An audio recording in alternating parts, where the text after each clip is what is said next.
Chapter 1. In the depths of the Yunhua Plateau in the southwest of Zhongzhou State, there was a campsite that was destined not to be marked on any map in the vast primeval forest.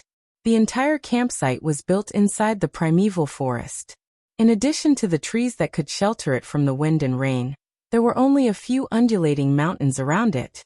Starting from the main gate of the campsite, it took less than 2 kilometers to reach the border between Zhongzhou State and Annan State. It was so remote that it couldn't be more remote. The campsite was small and did not cover a large area. There were about a dozen thatched huts for people to live in, and a very small but very clean open-air training ground. In the center of the training ground, a watchtower nearly 10 meters high and a flagpole with the star flag of Zhongzhou State fluttering stood alone. It was the highest place in the entire campsite. But in such an environment, the view from the watchtower was not much better than that from the ground. It was better than nothing. The sun was setting. The last afterglow of the setting sun fell on the training ground of the campsite, and the whole training ground was dim. There was a strong wind at dusk. The violent airflow tore the star flag on the flagpole. The flag fluttered, the wind blew away the clouds, and the whole campsite looked like a desolate and vivid picture. A group of soldiers in military uniforms silently saluted under the star flag, looking solemn and solemn. Among the 40 to 50 soldiers, the leader was a middle-aged man who was about 50 years old. He had a very ordinary appearance and figure, but a pair of extremely spirited and even sharp eyes added a lot to his entire person. He was dressed in military uniform, and although he did not wear a military rank, when his eyes swept around he appeared especially majestic. The middle-aged man looked at the fluttering star flag above his head, and put down his saluting palm after a long time. "Seniorly, go back with me." The middle-aged man put down his arm and looked at the old man beside him who was also in a military uniform. He said sincerely, almost pleading, "You've worked hard and made great contributions at the border for many years. Everyone has seen it. It's time for you to go back and enjoy your life. The environment here is hard, and it's not good for your health." The old man in the military uniform had white hair, but it was combed neatly. Even his body was straight. Unlike the middle-aged man beside him, he had a military rank and it was not a low one. He was a lieutenant colonel. However, compared to the old man's age, this military rank was not very impressive. Hearing the middle-aged man's words, the old man narrowed his somewhat turbid eyes. He shook his head with a smile and said in a hoarse voice, "Soldiers should die on the battlefield. Who would go back to enjoy life and wait for death? Dongsheng, I appreciate your kindness, but forget about going back. Although I'm old, I can still carry a gun and contribute to the country for a few more years. After staying here for so long, even if I go back, I won't be used to it." The middle-aged man named Dongsheng looked bitter. He opened his mouth and said worriedly, "Seniorly, your body is really not suitable to stay here." "I know my body." The old lieutenant colonel's tone was indifferent, but his expression was resolute. "Although I won't live for long, I can still carry a gun for a few more years. Dongsheng, I've made up my mind. If you're just thinking about my body, then don't say anything." He paused and suddenly said with a self-mocking smile, "Of course, if you're here today for the treason of that little beast, Li Guangtu, and you want me, Li Honghe, to go back to confess my crime, I'll go with you now. That beast committed treason. As his father, I'm guilty. It's the father's fault to raise him but not to teach him. I have nothing to say." "Seniorly." Yi Dongsheng's expression changed. He raised his voice unhappily and said angrily, "Senior, what are you talking about? You're the hero of Zhongzhou State. Who dares to say that you're guilty? I'll be the first to shoot him." For hundreds of years, the military law of Zhongzhou State has never implicated others. He is him and you are you. They're two different things. If we didn't trust you, how could we have let you stay at the border for 20 years? The old man was expressionless. He just looked up at the star flag above his head, and his eyes were sad. Yi Dongsheng sighed slightly, lowered his posture again, and said in a low voice, "Seniorly, although the case of Guangtu's treason has been decided, it's the general trend. Many of the details are still confusing.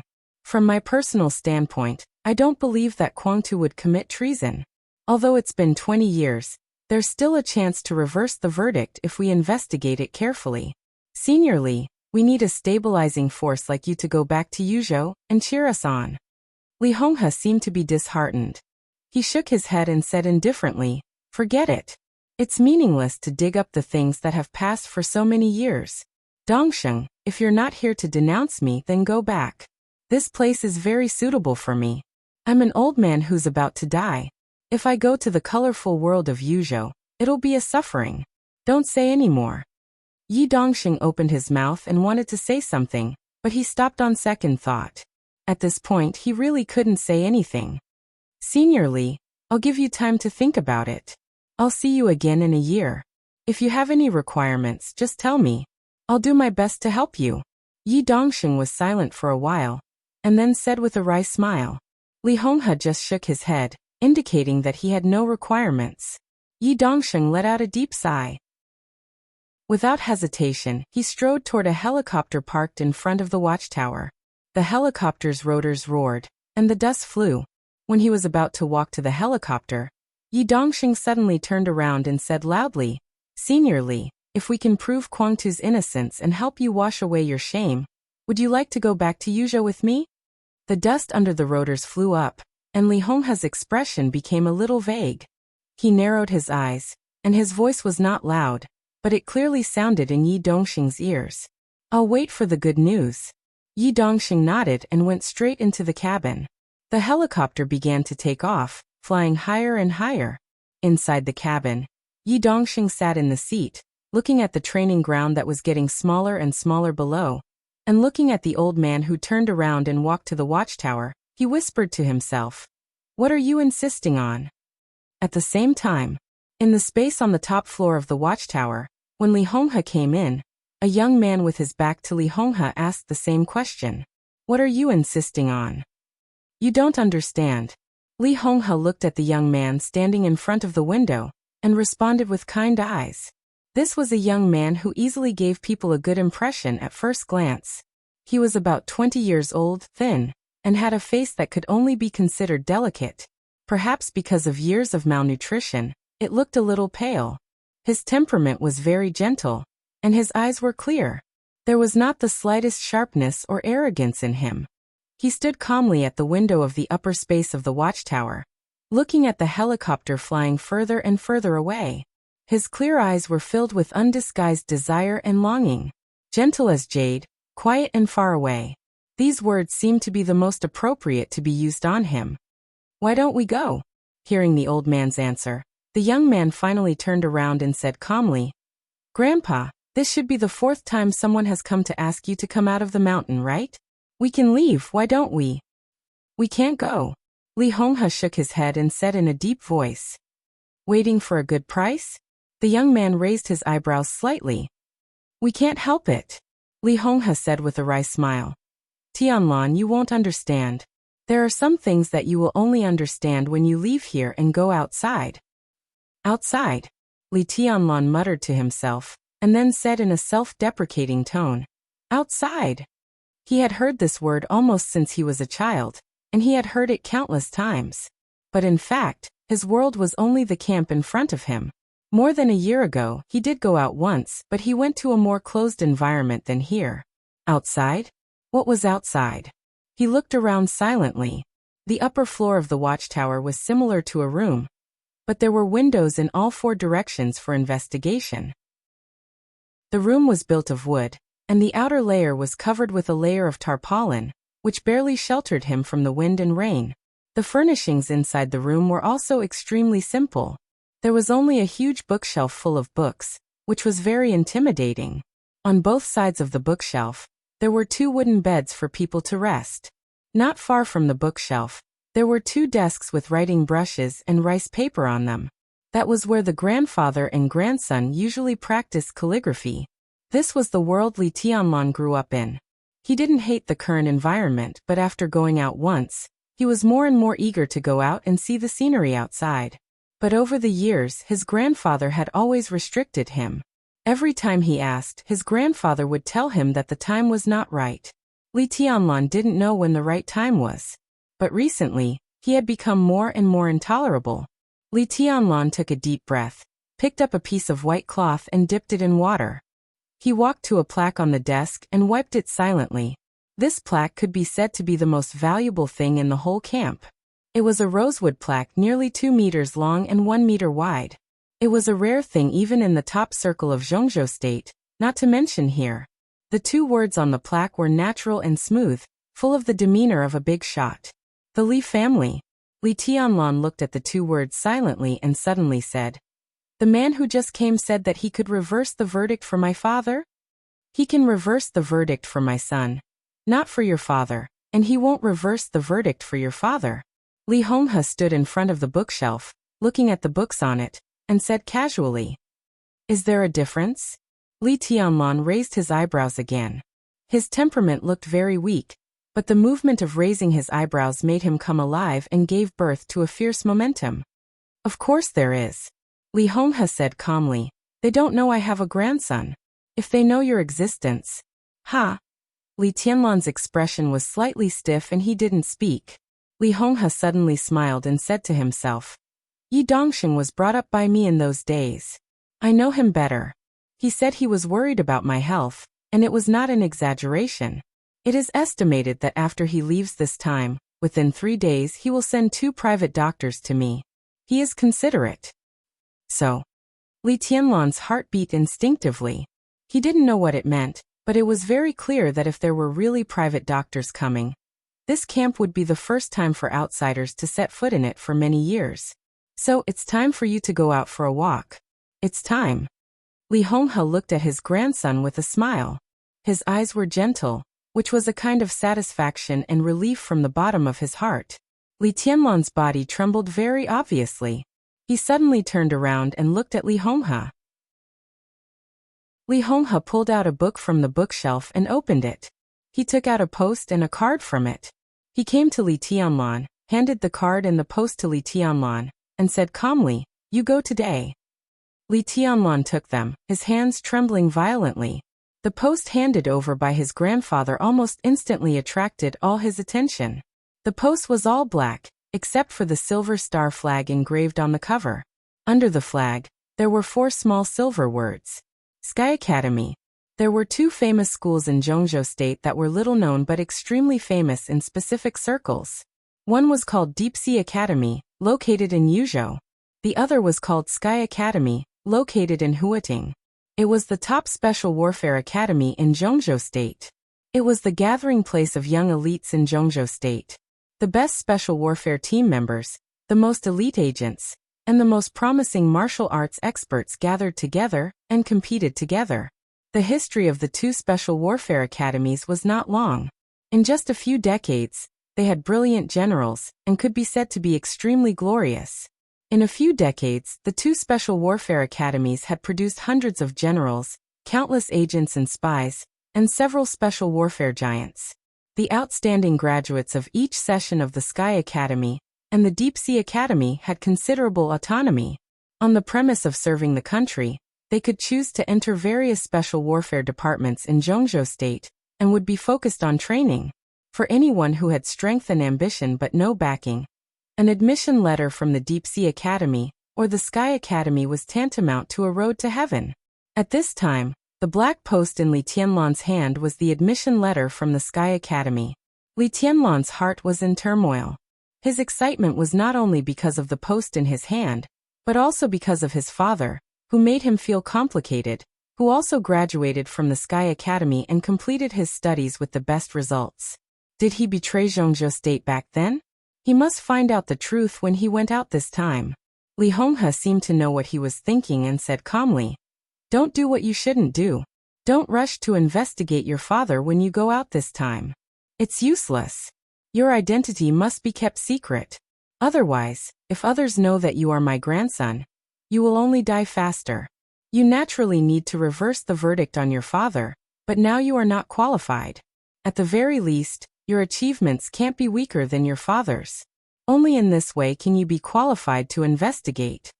Li Tianlan nodded silently and said nothing. "Do you know why I can still be here today?" Li Honghe suddenly asked. Before his grandson answered, he chuckled and said, "It's because I'm strong enough." "Grandpa, do you think it's a good thing to stay here?" Li Tianlan couldn't help asking, holding the post in his hand. Li Honghe took a deep look at him and said indifferently, "It's not a good thing, but there's something worse than this. You may not want to hear it." He shook his head and pointed to the business card in Li Tianlan's hand. "When you arrive in Huating, call this number. They will pick you up and arrange for you to go to school." Li Tianlan nodded and suddenly said, "Grandpa, what about you? Aren't you leaving?" "I'll wait for you to pick me up." Li Honghe smiled, took a step forward, tidied up his grandson's clothes and said calmly, "Tianlan, some things are not as simple as you see. When you get out, you will naturally understand. I'll wait for you to become stronger. When you can reverse the verdict on your father and stop shaming the Li family, I'll leave this place." He took a step back, looked at Li Tianlan with a smile, and continued, "I can afford to wait for a few years." Li Tianlan clenched the post in his hand with a determined look. For the entire Zhongzhou state, his grandfather was a well-deserved hero. Therefore, he knew very well that his grandfather's past achievements could enable him to leave the forest with the admission notice of the Sky Academy and fight for the chance to reverse the verdict for his father and stop the Li family from being humiliated. However, his father's sins blocked all the possibilities for him to retreat. He could only advance on this trip, not retreat. If he retreated, he would die. "I'm leaving now." Li Tianlan put away the post and said without hesitation. Li Honghe nodded slightly and suddenly whispered, "In fact, you still have help, and the help is not small. The year you were born, I personally arranged a marriage for you. You don't need to know who it is. Whether this marriage is still valid or not depends on your performance. That old man's family is more realistic. If you behave like a wastrel, they definitely won't let their granddaughter marry you. If you perform well, someone will naturally look for you. At that time, whether this marriage is still valid or not, it will be up to you." Li Tianlan nodded silently, took a step back, knelt down to the old man, and kowtowed 3 times. Li Honghe stood where he was without any reaction. Li Tianlan got up silently and went straight down the watchtower. Outside the window, the setting sun was gone, and darkness enveloped the whole forest. In the windy but moonless night, Li Tianlan walked through the forest with no expression on his face and gradually went away. The old man had been standing by the window and watching Li Tianlan's back completely disappear. Then he slowly turned around and came to his desk. He picked up the brush and ground the ink, intending to practice calligraphy. Neither the grandfather nor the grandson's calligraphy was good, but practicing calligraphy could cultivate one's character. Therefore, the old man and the young man had been persistent for many years. But this time, Li Honghe held the brush for a long time and didn't write a word. It was not until the ink soaked the rice paper that he sighed, put down the brush, and came to Li Tianlan's desk. The ink on the desk had dried, and the black and white were particularly dazzling.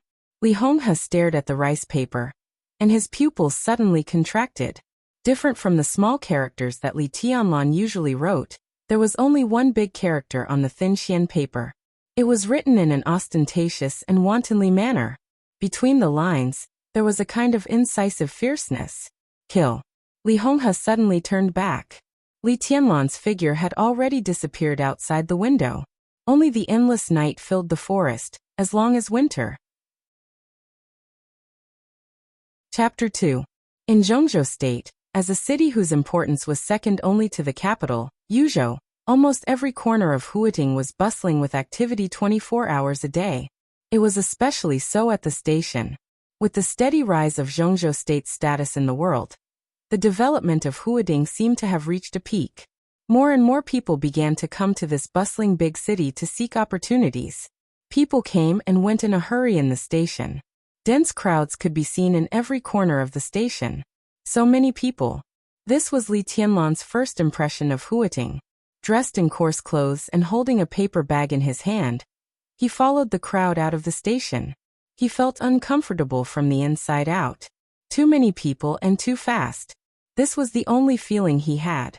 The city seemed to be exuding an invisible pressure at every moment. Everyone around him was walking in a hurry.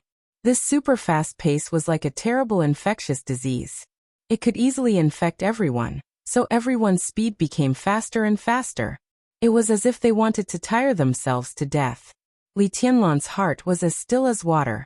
As a newcomer, even if he was assimilated by the pace of the city, it would not be so fast. Walking out of the station, Li Tianlan bought a bottle of 1 yuan mineral water and took a sip.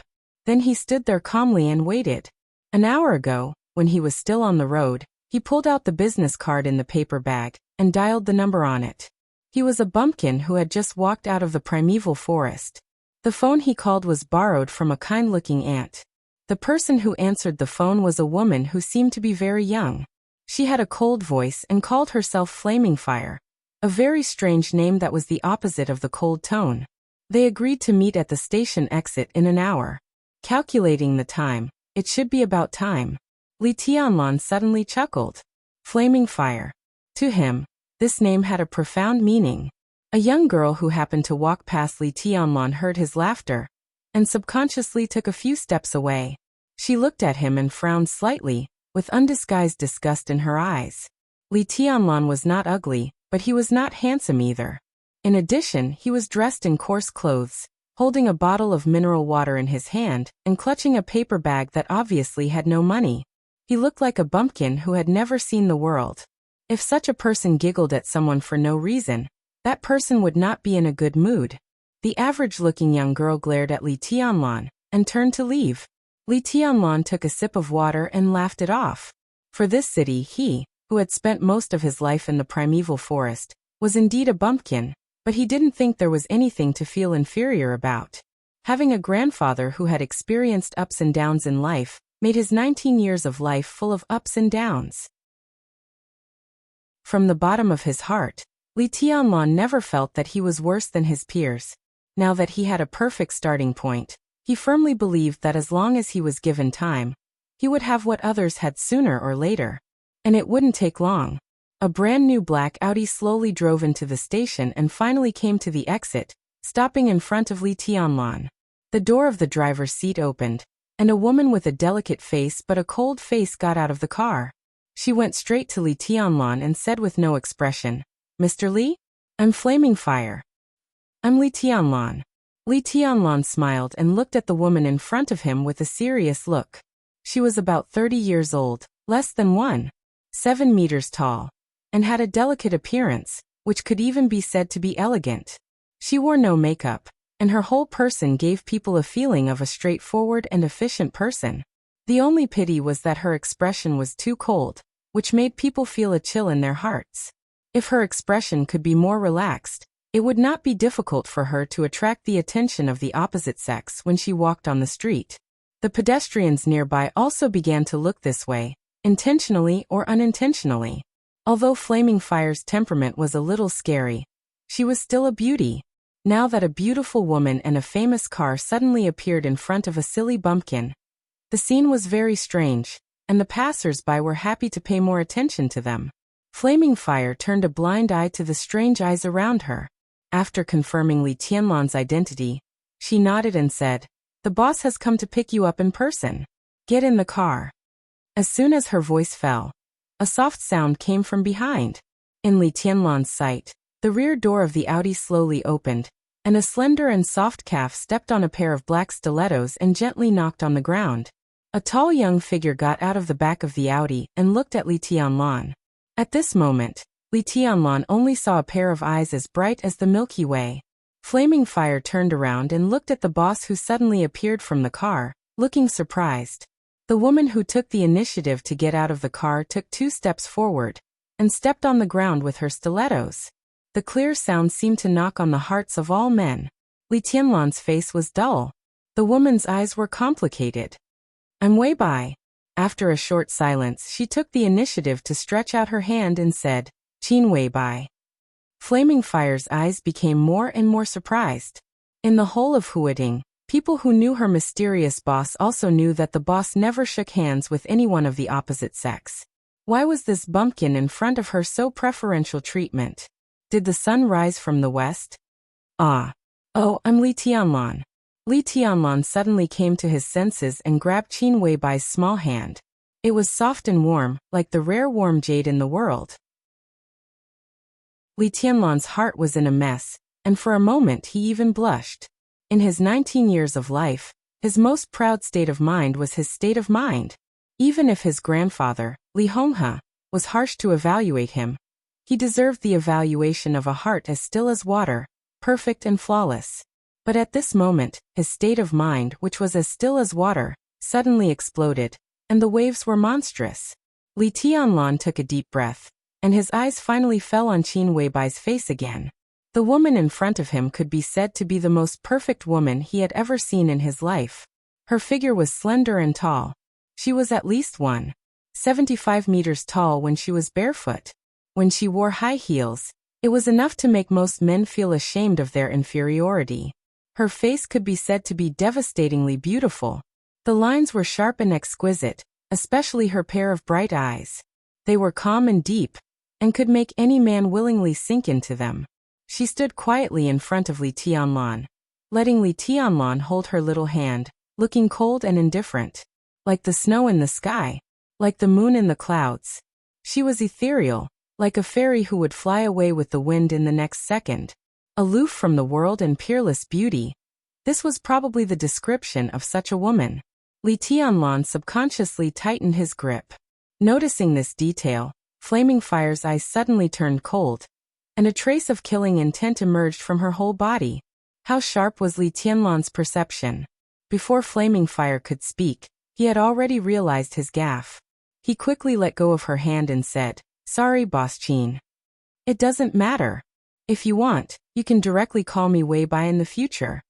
Qin Weibai calmly withdrew her hand and said in a soft tone, "Boss Qin, this name is not good. It's not Weibai, it's simply white with a hint of red, unparalleled charm."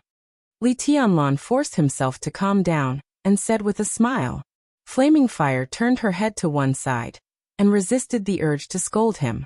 In her heart, she was already extremely dissatisfied with this bumpkin who dared to flirt with her boss. Qin Weibai's eyes were in a trance. At this moment, even Li Tianlan could clearly feel that the perfect woman in front of him seemed to have drifted somewhere. But she quickly recovered and said with a chuckle, "Let's talk in the car." Li Tianlan nodded and followed Qin Weibai into the back seat of the Audi under the envious and jealous eyes of the surrounding pedestrians. Flaming Fire, whose face was getting colder, started the car. The car quickly left the station and entered the wide and neat streets of Huading. In the back of the car, the first thing Qin Weibai did after she got into the car was to pick up a heavy notebook. The blue cover looked old. She gently opened it and flipped through it. The yellowed paper inside was densely covered with handwriting. Qin Weibai closed the notebook and held it in her hand. In a soft voice she said, "Shall we go eat something?" "Okay." Li Tianlan nodded directly. When he came out of Li's village he only brought a few hundred yuan. After buying the ticket he was left with a pathetic 350 yuan in his pocket. A boxed lunch in the car cost 50 yuan. Li Tianlan had endured it until now because he was really hungry. "Let's go to use for private home cuisine, and then prepare some daily necessities for you. Tomorrow, I'll take you to the Sky Academy to arrange your enrollment. Tianlan, you can call me if you have any problems in Huading. I'll try my best to solve them. My mobile phone is on 24 hours a day. You can call me at any time." Qin Weibai stroked the notebook in her hand and looked at Li Tianlan beside her. Her tone was very serious. Smelling the faint fragrance of the beauty beside him, and looking at the dreamy face in his sight, Li Tianlan's heart beat faster again. He forced himself to look away and nodded. "I understand. Thank you, Boss Qin." Qin Weibai frowned. Obviously, she was not very satisfied with the title Boss Qin, but she did not say much. Li Tianlan also fell silent and looked at Huading outside the car window in a trance. Row upon row of high-rise buildings, roaring cars coming and going, well-dressed pedestrians strolling on the street, old people holding children's hands, laughing and talking. There was also the warm sunshine that was rarely felt at the border. Scenes of prosperity kept retreating as the car moved forward. Li Tianlan's eyes were in a trance. His pale face was complicated and sad. He thought of the father he had never seen again. 20 years ago, his father was one of the top special warfare personnel in Zhongzhou State. But at the peak of his career, he died in the most humiliating way on the border between Zhongzhou State and Annan State. The charge was treason. The evidence was conclusive. If the most influential case of treason in recent years had not happened, his life from childhood to adulthood would probably be different. He would be the same as these people outside the car window, or even better. He did not think that the high-rise buildings and cars coming and going outside the window were so attractive. But for the first time, this bumpkin who lived in the lush forest all year round felt that a place with sunshine and laughter was a place where people lived. The scenes of prosperity in front of him were beautiful scenes that he had never dreamed of. Li Tianlan suddenly thought of the camp at the border. He thought of those veterans who followed his grandfather to exile him at the border for many years after his father's treason. He thought of Yi Dongxing's words.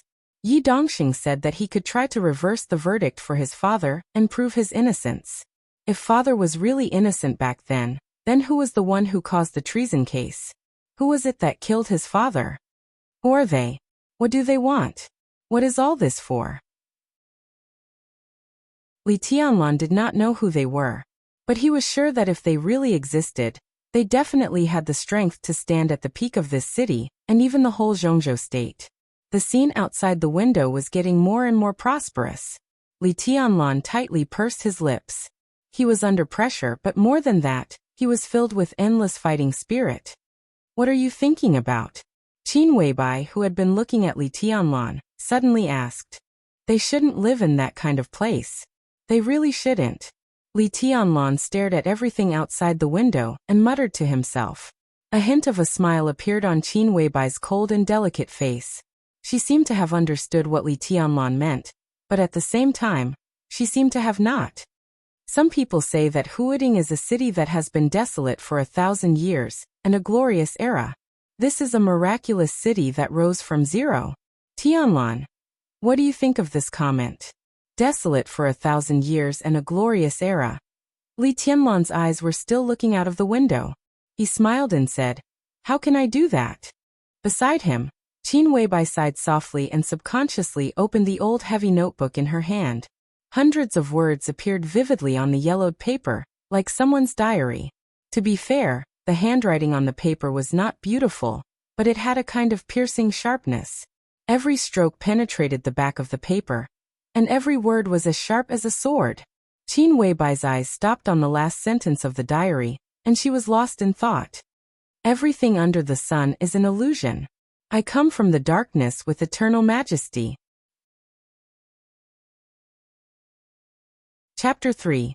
The so-called private home cuisine referred to a small catering business that was opened in a residence or office building without a license, no waiters and no fixed menu. It was a business with a very low threshold. As long as the chef had the skills, it didn't take much effort to do it. It was just a matter of taste. Huating, with a population of tens of millions, could easily have tens of thousands of private home cuisine restaurants, but there were few that could really be remembered by diners. After all, the entry threshold was low, and the quality was inevitably uneven. Among the countless private home cuisine restaurants, very few could make a name for themselves, and Yu's private home cuisine was one of them. Yu's private home cuisine in Huading was so famous that even Li Tianlan, a bumpkin, had heard of it. Most of what he had seen and heard came from his grandfather, Li Honghe. The old man, who was now down and out, also had a glorious life decades ago. At the border, the old man had mentioned Huading's Yu's top-grade xiaodiao and braised pork several times. Yu's xiaodiao, in particular, had a limited production. A considerable part of it was given to the top tycoons in Zhongzhou State's Hidden Dragon Sea every year. The rest was scarce, even rarer than a 50-year-old Maotai. Decades ago, Li Honghe, as one of the strongest men in Zhongzhou State, lived inside the Red Wall. He could get more than 10 jars of Yu's xiaodiao every year. The old man once praised this wine as an immortal wine. Later, he went to the border because of his son's accident. Not to mention the top-grade xiaodiao, he rarely had the chance to drink erguotu, which cost a few yuan.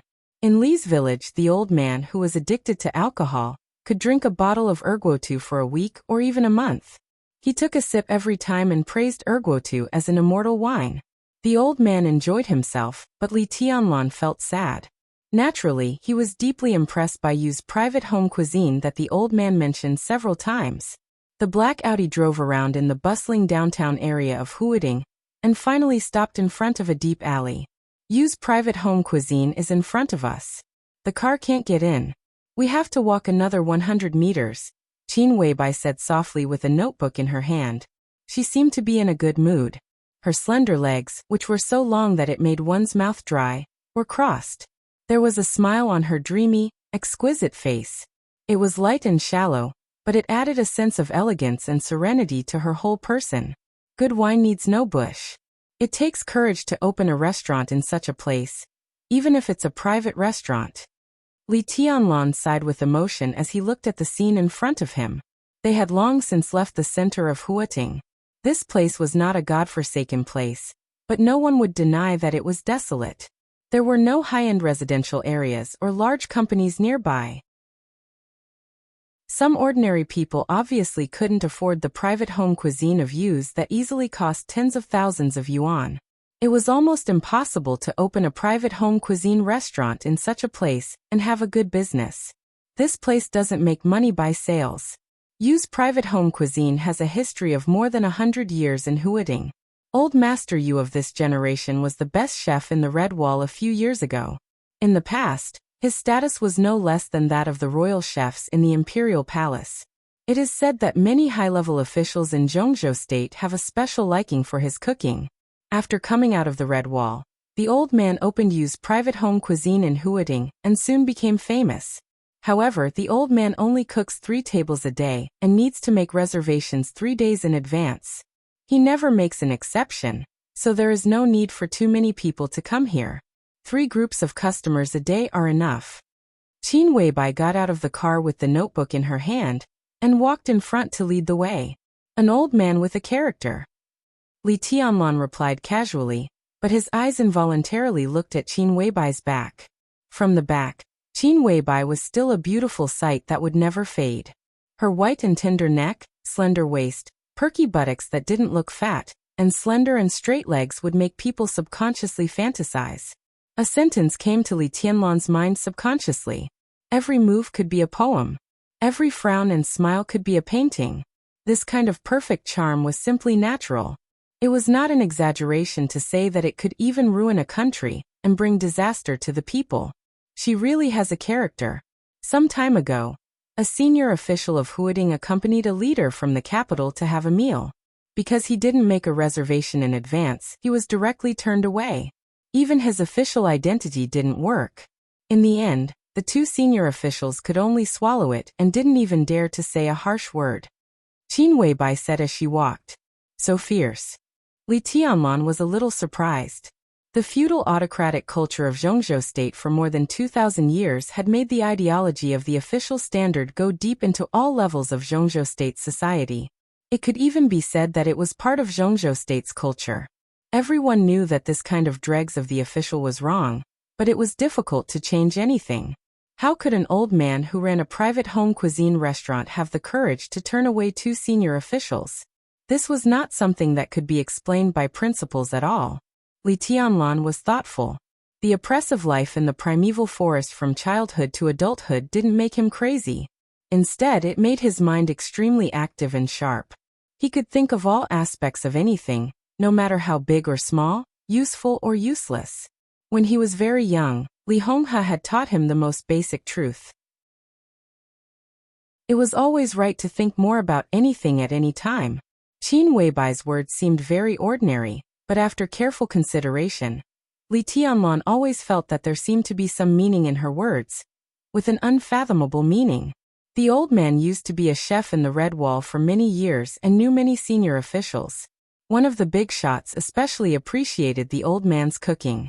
This kind of relationship may not help the old man do anything big, but it will never let the old man fall to the point of being bullied. Qin Weibai's tone became more and more light. A chef. Even if he is a chef in the Red Wall, he shouldn't. Li Tianlan said as if talking to himself. Qin Weibai smiled slightly and didn't speak. As they chatted, they had walked to the door of Yu's private home cuisine in the depths of the alley. Yu's private home cuisine sounded very arrogant, but it was very low-key on the outside. It was just a small courtyard with 2 wooden doors that looked particularly old. There was only a plaque hanging above the door, and the 2 words, U's on the plaque seemed to have become blurred after years of wind and rain. Li Tianlong glanced at the plaque unconsciously, and his footsteps that were about to enter the door suddenly stopped. His pupils suddenly shrank, and his eyes stared at the two words, U's on the plaque. How similar the two words U's in front of him were to the two words Li's on the big red sandalwood plaque in the watchtower of the border camp. Whether it was the charm or the characters, they were exactly the same. It was completely the work of the same person. It was his grandfather, Li Honghe, who wrote the two words Li's on the red sandalwood plaque and put it in the watchtower. The plaque of U's in front of him. Li Tianlong glanced at Qin Weibai beside him. She brought him here for more than just a meal. Qin Weibai still stood there calmly, but the look in her eyes was a little playful. Shall we go in? Okay. Chapter 4. The interior of Yu's small courtyard was not large, but it was very elegant. There were flower beds on all sides, leaving only a stone path for walking. Several stone tables were placed in a triangular shape in the courtyard. Sitting in front of the tables, one would feel as if they were in a sea of flowers, and the fragrance of the flowers was pleasant. When Li Tianlong entered the small courtyard, an old man, who looked about 70 or 80 years old, was lying drowsily on a wooden recliner in the courtyard, basking in the sun. The old man was thin and short, only a little more than 1.6 meters tall. His hair was gray and his face was wrinkled. He was lying comfortably on the recliner, which was much larger than his body, exuding an air of decadence from head to toe. Li Tianlong looked calm. Sensing that someone came in, the old man opened his half-closed eyes and glanced at Qin Weibai. He chuckled and said, "Are you here to freeload again? Girl, you can't finish all the delicacies all day long. It's hard for you to take a fancy to my shallow cooking." "Old man, your cooking is not shallow. Otherwise, how could so many big shots in Zhongzhou State be reluctant to leave you? Anyway, you are half a teacher to me. I'm here to go home. I'm going home for a meal. What's wrong with you?" Qin Weibai sat at the stone table closest to the old man and said with a smile, "Forget it. Go home? This is not your home, and I can't afford to raise you. The last time you came here for a meal, my granddaughter gave you a nickname. Do you know what it is? Sister Good for Nothing. You eat more than what my granddaughter and I eat in 3 days. These days, no one has extra food at home. If you don't come here often, my granddaughter and I will thank you for your great kindness." The old man lay on the recliner and rolled his eyes. He and Qin Weibai obviously had a deep relationship, so he spoke without any scruples. It could be said that he was unscrupulous. "I know Qingyan. She can't give me such an ugly nickname. It's mostly your doing. It's really strange that a restaurant owner is afraid of a customer with a big appetite. Old man, you are also a weirdo." Qin Weibai smiled gently. "You are also a customer? You never pay for a meal." The old man's face was filled with grief and indignation. He wanted to cry but had no tears. She pointed at Li Tianlong, who was sitting beside her, and said, "Let me introduce you to a friend. Li Tianlong. He just came to Huading from the southwest border. We are not strangers. Maybe he will come here every few days to freeload a meal." At this moment, not only Li Tianlong but also Flaming Fire, who was standing behind them, could clearly hear the vague expectation in the boss's tone. The old man finally set his eyes on Li Tianlong, who looked calm. A sharp light flashed in his eyes. The atmosphere instantly became oppressive. He slowly sat up from the recliner and looked at Li Tianlong with burning eyes. "Senior Yu, I'm Li Tianlong." Li Tianlong took the initiative to say, "Is His Highness Honghe all right?" Old man Yu suddenly asked with a complicated tone. "You resemble His Highness when he was young by 30%, but 90% in spirit. I guessed your identity the moment I saw you." His Highness was a term of respect for people whose strength had reached a certain height. In the hundreds of years since the founding of Zhongzhou State, there were only a few people who could be called His Highness. "Grandpa is all right." Li Tianlong bowed slightly and answered politely. "Your grandpa," the old man sighed softly, looking nostalgic. He seemed to want to say something, but he just opened his mouth and said, "I'm Yu Donglai, one of His Highness's guards. You can come here for dinner in the future and chat with me. We will have time to talk about what happened between me and His Highness in the past. Okay. Li Tianlan nodded, his expression still unchanged. You are neither humble nor arrogant. No matter what your temperament is, at least you have the appearance. Boy, what realm are you in now? Yu Donglai took a deep look at Li Tianlan and suddenly asked. Li Tianlan looked calm and said calmly, I haven't entered the 4 realms of martial arts, so it's not a realm. He knew that this would probably be a very disappointing answer to the old man, but he didn't want to hide anything. His martial arts placed great emphasis on the state of mind, stressing that his heart was as steady as a rock despite the changes of the outside world. Such a martial arts indirectly shaped his character. He was neither arrogant nor rash, and he was not affected by honor or disgrace. He didn't seem to talk much, but he didn't miss a word that he should say, and he didn't say a word that he shouldn't. Facing Yu Donglai, Li Tianlan knew what kind of attitude he should use, and he also knew the expectations of his grandfather's old subordinate. In this case, being frank was the best way. His achievement of not entering the 4 realms of martial arts at the age of 19 didn't seem very impressive, but it was better than being vague and hiding. You haven't entered the 4 realms of martial arts? Yu Donglai's wrinkled face was full of disbelief. Boy, how old are you? I'll be 20 in 3 months. Li Tianlan still told the truth. Yu Donglai looked like he was deeply shocked. He looked at Li Tianlan in a daze and couldn't say anything for a while. The 4 realms of martial arts were the universal standard for dividing strength in the world, and they also represented the most central force in the world. The Qi-controlling realm, the ice-condensing realm, the fire-flaming realm, and the thunder-shocking realm. These were not realms cultivated by internal force, but the limit that ordinary people could reach with muscles and bones. Above the 4 realms of martial arts, there was the invincible realm. That mysterious realm was beyond the understanding of most people. In the world, any expert in the invincible realm was an unattainable myth and legend. Ordinary geniuses could almost enter the Qi-controlling realm, the most basic of the 4 realms of martial arts, before the age of 18. Below the martial arts, everyone was a nonentity. Li Tianlan was about to be 20 years old, but he still hadn't entered the Tao, which was indeed a little embarrassing. Forget it, let's not talk about this. I'll cook in person today as a welcome dinner for you. Bye, come and help me. A strong disappointment flashed in Yu Donglai's eyes, and then he returned to normal. He said in a calm tone. Qin Weibai nodded at Li Tianlan, and then followed Yu Donglai into the kitchen one after another. The moment the kitchen door was closed, Yu Donglai, who was walking in front, suddenly turned around and stared at Qin Weibai, who still looked calm. He said in a serious tone, How did you get involved with His Highness? I have nothing to do with Li Honghe. I just have something to do with Tianlan. Qin Weibai's tone was calm, but Yu Donglai still noticed that when she said the name of Li Honghe, there was a strong dissatisfaction in her tone. Yu Donglai was a little surprised, but he still said disapprovingly, Isn't it the same? Do you dare to say that you didn't help Li Tianlan for the strength of His Highness in the invincible realm? Of course not. Qin Weibai said calmly, Li Honghe's strength of the invincible realm happened 20 years ago. I'm not even sure if he is still in that realm now. How could I help his grandson for this? I just want to help Tianlan, and it has nothing to do with others. Tianlan. Tianlan. Yu Donglai murmured to himself. He finally sensed the unusual tenderness in Qin Weibai's tone. He widened his eyes and stared at Qin Weibai.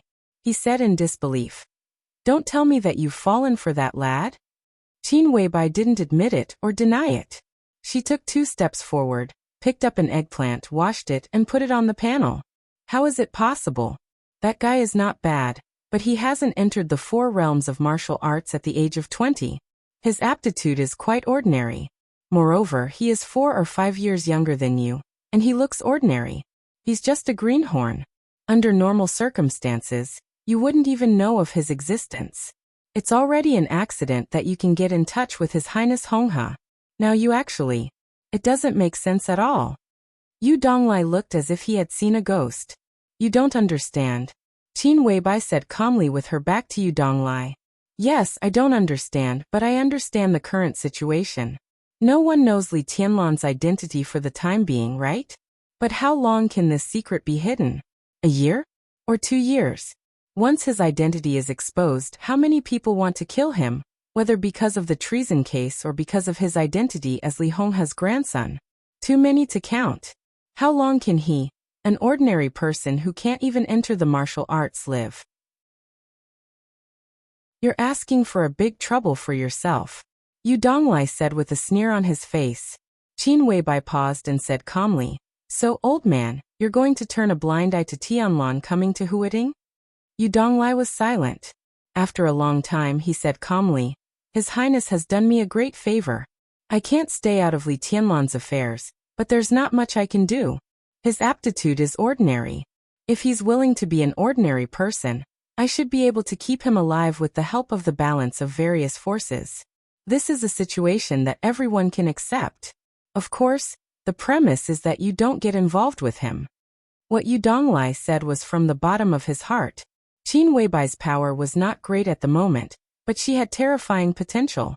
Li Tianlan's identity was too sensitive.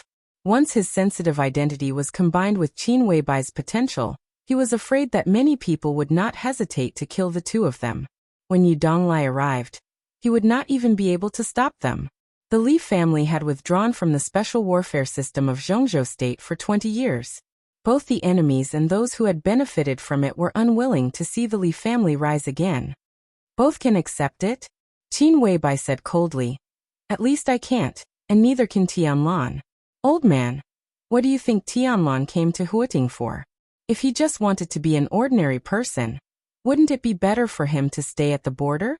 Although it's risky there, it's much better than his situation here after his identity is exposed." Yu Donglai was slightly stunned. Before he could ask, Qin Weibai continued, "He didn't come to Huading to be an ordinary person and enjoy life. He's a freshman of the Sky Academy." Yu Donglai's expression suddenly changed. He said angrily, "Sky Academy? Is that guy crazy? What kind of place is the Sky Academy? It's a 30% mortality rate. With his qualifications, it's impossible for him to make a name for himself. Is he going there to be cannon fodder for others? No, he's going to the Sky Academy. Does he want to investigate his father's treason? Damn it, he's an idiot. What he should do is to stay away from the circle of the special warfare system, instead of taking the initiative to get close to it. Otherwise, once his identity is exposed, more than half of the special warfare system of Zhongzhou State will be his enemy, and they'll fight to the death." "This guy is courting death," Yu Donglai said with certainty. "So I plan to go to Billy State in the next few days. If everything goes well, at least Tianlan will have one more life-saving card. At the very least, it will give him more time to grow." Qin Weibai smiled, and her tone became more and more ethereal.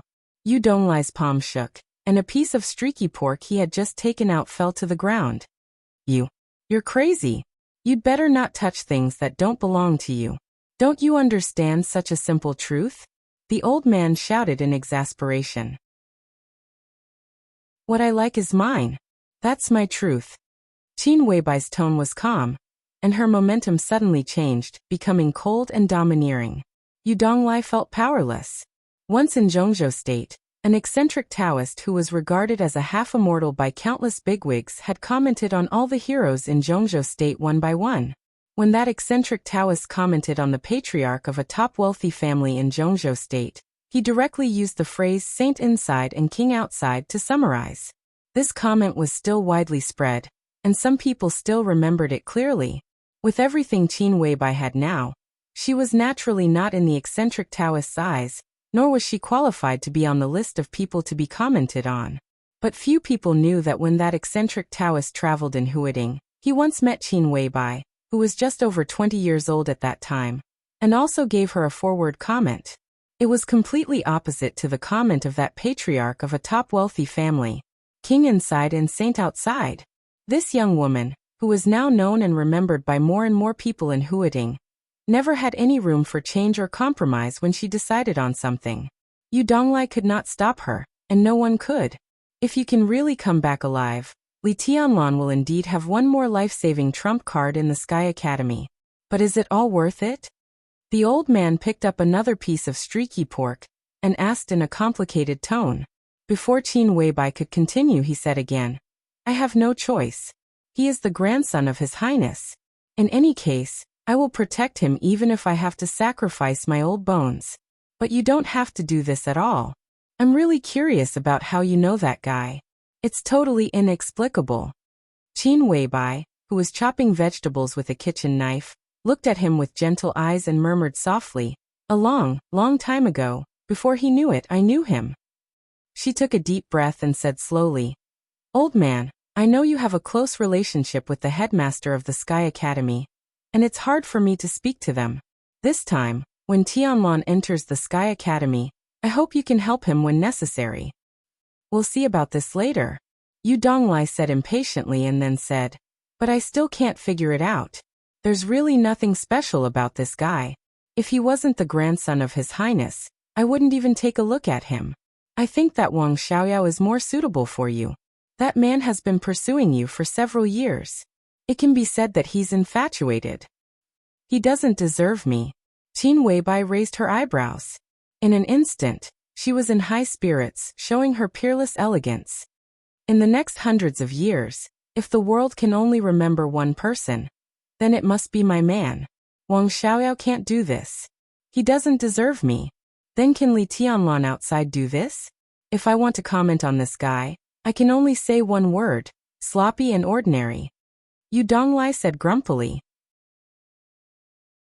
What a coincidence. I also have a word for Tianlan. Qin Weibai said softly. What word? Yu Donglai asked with interest. Qin Weibai's tone was loud and clear. Chapter 5. The site of the Sky Academy was located between Wudongnu District and Chongguang Island in Huiting. A few decades ago, when the international situation was still stable and peaceful, before the Sky Academy was established, there was an official name for the place, Chongqing Island. It was one of the places with the best natural environment and the most developed tourism industry in Huiting. However, all of this became history with the continuous outbreak of secret wars in Zhongzhou State. Zhongzhou State, which was once mired in the quagmire of war, was particularly sensitive to the turbulent international situation. In the first few years of the continuous outbreak of secret wars in various countries, the higher-ups directly decided to establish the Sky Academy after careful consideration, and set the site on Chongqing Island. 120,000 residents on the island were quickly relocated within a month, and the compensation was paid immediately. The entire 160 square kilometers of Chongqing Island became the first special warfare academy in Zhongzhou State almost immediately, or a heavily guarded and powerful military base. The position of the Sky Academy on the map of Zhongzhou State was very delicate. The higher-ups naturally valued not only the political status of Huiting, but also the strategic significance of Huiting and Chongqing Island. By attacking, they could directly attack East Island State and Gaoshan State in the west, deter Treasure Island which had been trying to establish itself in the south, and also directly enter the South Sea through the most convenient route to fight. By defending several important provinces and cities in Huiting, Wuyue, Jiangzhe, Minnan, Beihu, Jiangnan, and Zhongyuan were also under the protection of the Sky Academy. The Sky Academy could be said to be a sharp sword inserted in the southeast of Zhongzhou State. It could attack and defend, and it was almost innately invincible. Li Tianlan had longed for the Sky Academy for a long time, and he had imagined how magnificent this famous special warfare academy was countless times in his heart. However, after landing on this island and seeing the tip of the iceberg of the Sky Academy with his own eyes, he couldn't help but feel a little absent-minded. The Sky Academy did not have a gate. Every inch of the entire Chongqing Island could be said to be the territory of the Sky Academy.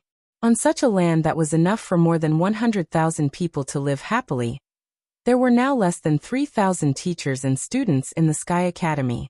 It could be seen how much importance the higher-ups of Zhongzhou State attached to this special warfare academy, whose history was 5 years earlier than that of the Deep Sea Academy. The teaching buildings and dormitories on the island only occupied a small area. Most of the places were built into various training grounds for different purposes. In addition, there were 2 military airports and a military port on the island, which had everything from fighter jets and warships to speedboats and parachutes. From time to time, fighter jets and helicopters took off and landed in the air. On the sea in the distance, the vague outline of the warships became clearer and clearer. In the sea in the distance, a dozen figures fell rapidly from the sky. Parachutes opened in the rapid descent, and suddenly slowed down. More than a dozen students who jumped slowly landed in the depths of the island. The Sky Academy's curriculum is very rich and complicated, but also very simple. The Academy's curriculum is Academy's courses. Secondly, they should be proficient in shooting, disguise, tracking, lurking, assassination, protection, and other skills. These skills almost cover more than 90% of the courses in the Sky Academy, and the other 10% is the core, which is the improvement of combat effectiveness. Qin Weibai stood beside Li Tianlan and whispered, "This is a place where you can control and even change your own fate. It's amazing, but also cruel. Every student here has the possibility of facing the threat of death during their training. The country has set the casualty rate at 30%. How shocking is this figure? Those who are not part of the game will never understand. There is always a price to pay if you want to change your fate," Li Tianlan said softly. His carefully trimmed hair, white shirt, black trousers, and leather shoes made him look completely different from the bumpkin who had just entered Huading yesterday. It was true that clothes make the man. Li Tianlan, who had taken off his coarse clothes, still looked clean and gentle, but it made his seemingly thin body look tall and tough. Standing on the land that belonged to the Sky Academy, his eyes only swept over the fighter jets in the air and the warships in the distance. Most of the time, his eyes were fixed on a boulder in front of him. This boulder was the first big guy he saw after landing on the island. The boulder was 100 meters high and was a standard rectangle. It stood on the ground like a monument. In the Sky Academy, which had no gate, it was almost the facade of the Sky Academy. Countless names were engraved on the stone tablet, and in the middle of the countless names, 6 large blood-red characters appeared heroic and mournful under the illumination of the sunlight. A place of heroes. In the 9th month after the establishment of the Sky Academy, an important figure in the special warfare system of Zhongzhou State committed treason and fled to Hung State with a lot of confidential information. 60 students of the Sky Academy sneaked into Hung State to hunt him down. After a week, they successfully killed the escaped Major General and destroyed all the information. In the process of evacuating Hung State, the 60 students fought with the special warfare elites of Hung State and killed nearly 300 enemies. Only 5 of the 60 students finally returned to Zhongzhou State alive. Among the 5 survivors, 2 were seriously injured and retired. The other 3 were all promoted to Major General after the battle. In the 5th year after the establishment of the Sky Academy, 600 students graduated from the first class. Colonel Gao Changfeng graduated first with excellent results and personally founded the Special Warfare Force Storm. In the 3rd month after the establishment of the Storm, a mysterious foreign armed force sneaked into the border of Zhongzhou State. All 102 elites of the Storm went to war and wiped out nearly 500 people of the foreign armed force. Then the Storm chased them all the way into the enemy's rear and rushed into the headquarters of the foreign armed force codenamed Giant Rock. In one night, they wiped out more than 1,300 people of Giant Rock. Then the Storm was besieged by the local special warfare elites. All 102 people were wiped out. In the 8th year after the establishment of the Sky Academy, 5 excellent agents who went out of the Sky Academy and lurked in Annan State took a risk in desperation because of a very important military information. They successfully assassinated Ruan Jingsheng, the core figure of the special warfare system of Annan State. Then their identities were exposed, and they were trapped in Annan State. The Sky Academy dispatched 4 batches of elites, totaling 260 people, to rescue them in 3 days. In the end, only 3 people returned to Zhongzhou State with the information. The other soldiers were all buried in foreign lands, and some even had no bones left. At that time, the president of Zhongzhou State came to the Sky Academy in person, set up this stone tablet, and mentioned these 6 words in person.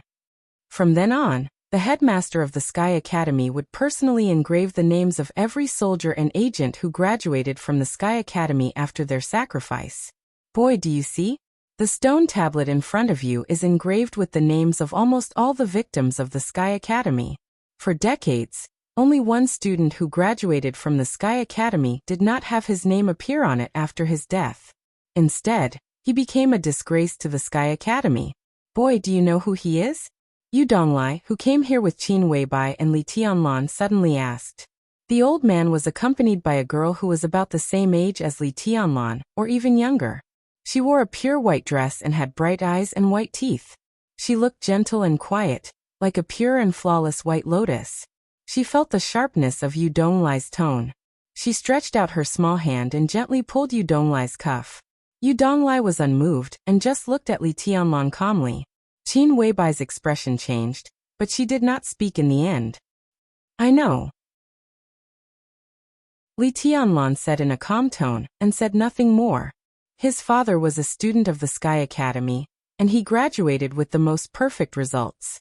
The man who should have become one of the giants in the dark world after leaving the Sky Academy, and brought great glory to the Sky Academy, had accidentally become the only traitor since the establishment of the Sky Academy.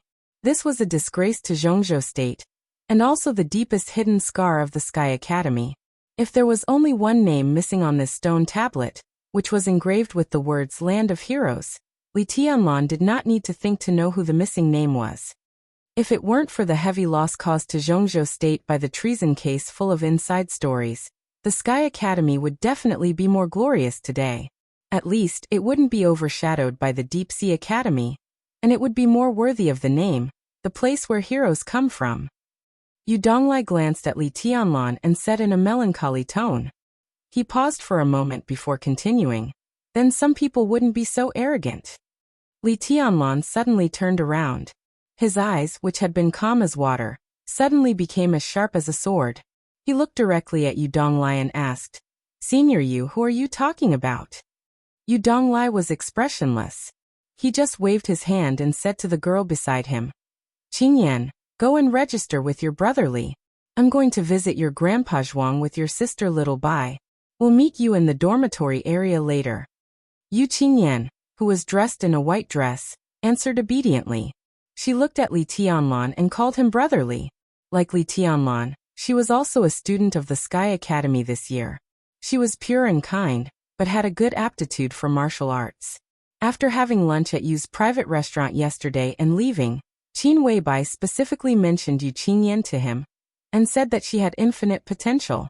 If her character could be changed a little, she would definitely be a good assistant who was no less useful than Flaming Fire. Li Tianlan attached great importance to Qin Weibai's words almost instinctively. He did not look down on Yu Qingyan, who he met for the first time today. He never thought of trying to make Yu Qingyan his pawn. At least for now, Li Tianlan did not think he was qualified. But he who had just entered Huating did not mind making friends with anyone. He did not want to offend an ordinary person for no reason, let alone Yu Qingyan who had a grandfather like Yu Donglai. One day, my glory will cover the shame my father brought to the Sky Academy. At that time, I will personally engrave his name on this stone tablet, at the highest place. Li Tianlan stopped looking at Yu Donglai. He took a deep breath, looked at the stone tablet in front of him, and suddenly said, You have great ambition. Yu Donglai laughed. I don't want to hurt young people, but boy, you should at least enter the 4 realms of martial arts before you talk about this topic, right? It's too early to talk about this now. Li Tianlan smiled indifferently and said directly to Yu Qingyan, Let's go. He did not want to explain anything to Yu Donglai. Explaining was a sign of lack of confidence. Li Tianlan looked calm and gentle on the surface, but the pride in his bones was no less than anyone else's. Some things, especially things that needed to be carried out seriously, only needed to take action. What was the point of talking so much nonsense? Yu Qingyan, who was afraid that Brother Li would quarrel with her grandfather, quickly nodded. The two walked past the tall stone tablet in front of them, and walked to the freshman reception not far away. Old man, Tianlan is not as simple as you think. This time, I can guarantee that you have misjudged him. Qin Weibai looked calmly at the backs of Li Tianlan and Yu Qingyan, who were getting farther and farther away, and said in a cold tone, "No matter how difficult he is still a guy who has not entered the four realms of martial arts at the age of 19. Is he more terrible than His Highness Honghe in those days?" Yu Donglai's eyes flickered, but he still showed a disapproving expression on the surface. "That's hard to say. If I were you, I would definitely be willing to take a gamble." Yu followed Li Honghe to conquer the world, and the reputation of the poison doctor was well known throughout the dark world. Now your granddaughter, the little poison doctor you taught by yourself, continues to follow Li Honghe's grandson to conquer the world. What's wrong with that? Qin Weibai smiled gently. Yu Donglai's eyes flickered, but he remained silent. "And over the years you also know that some people have become more and more rampant. Don't you want to do something?" Qin Weibai continued to tempt him. Her voice was sweet and soft, with a strong penetrating and aggressive nature.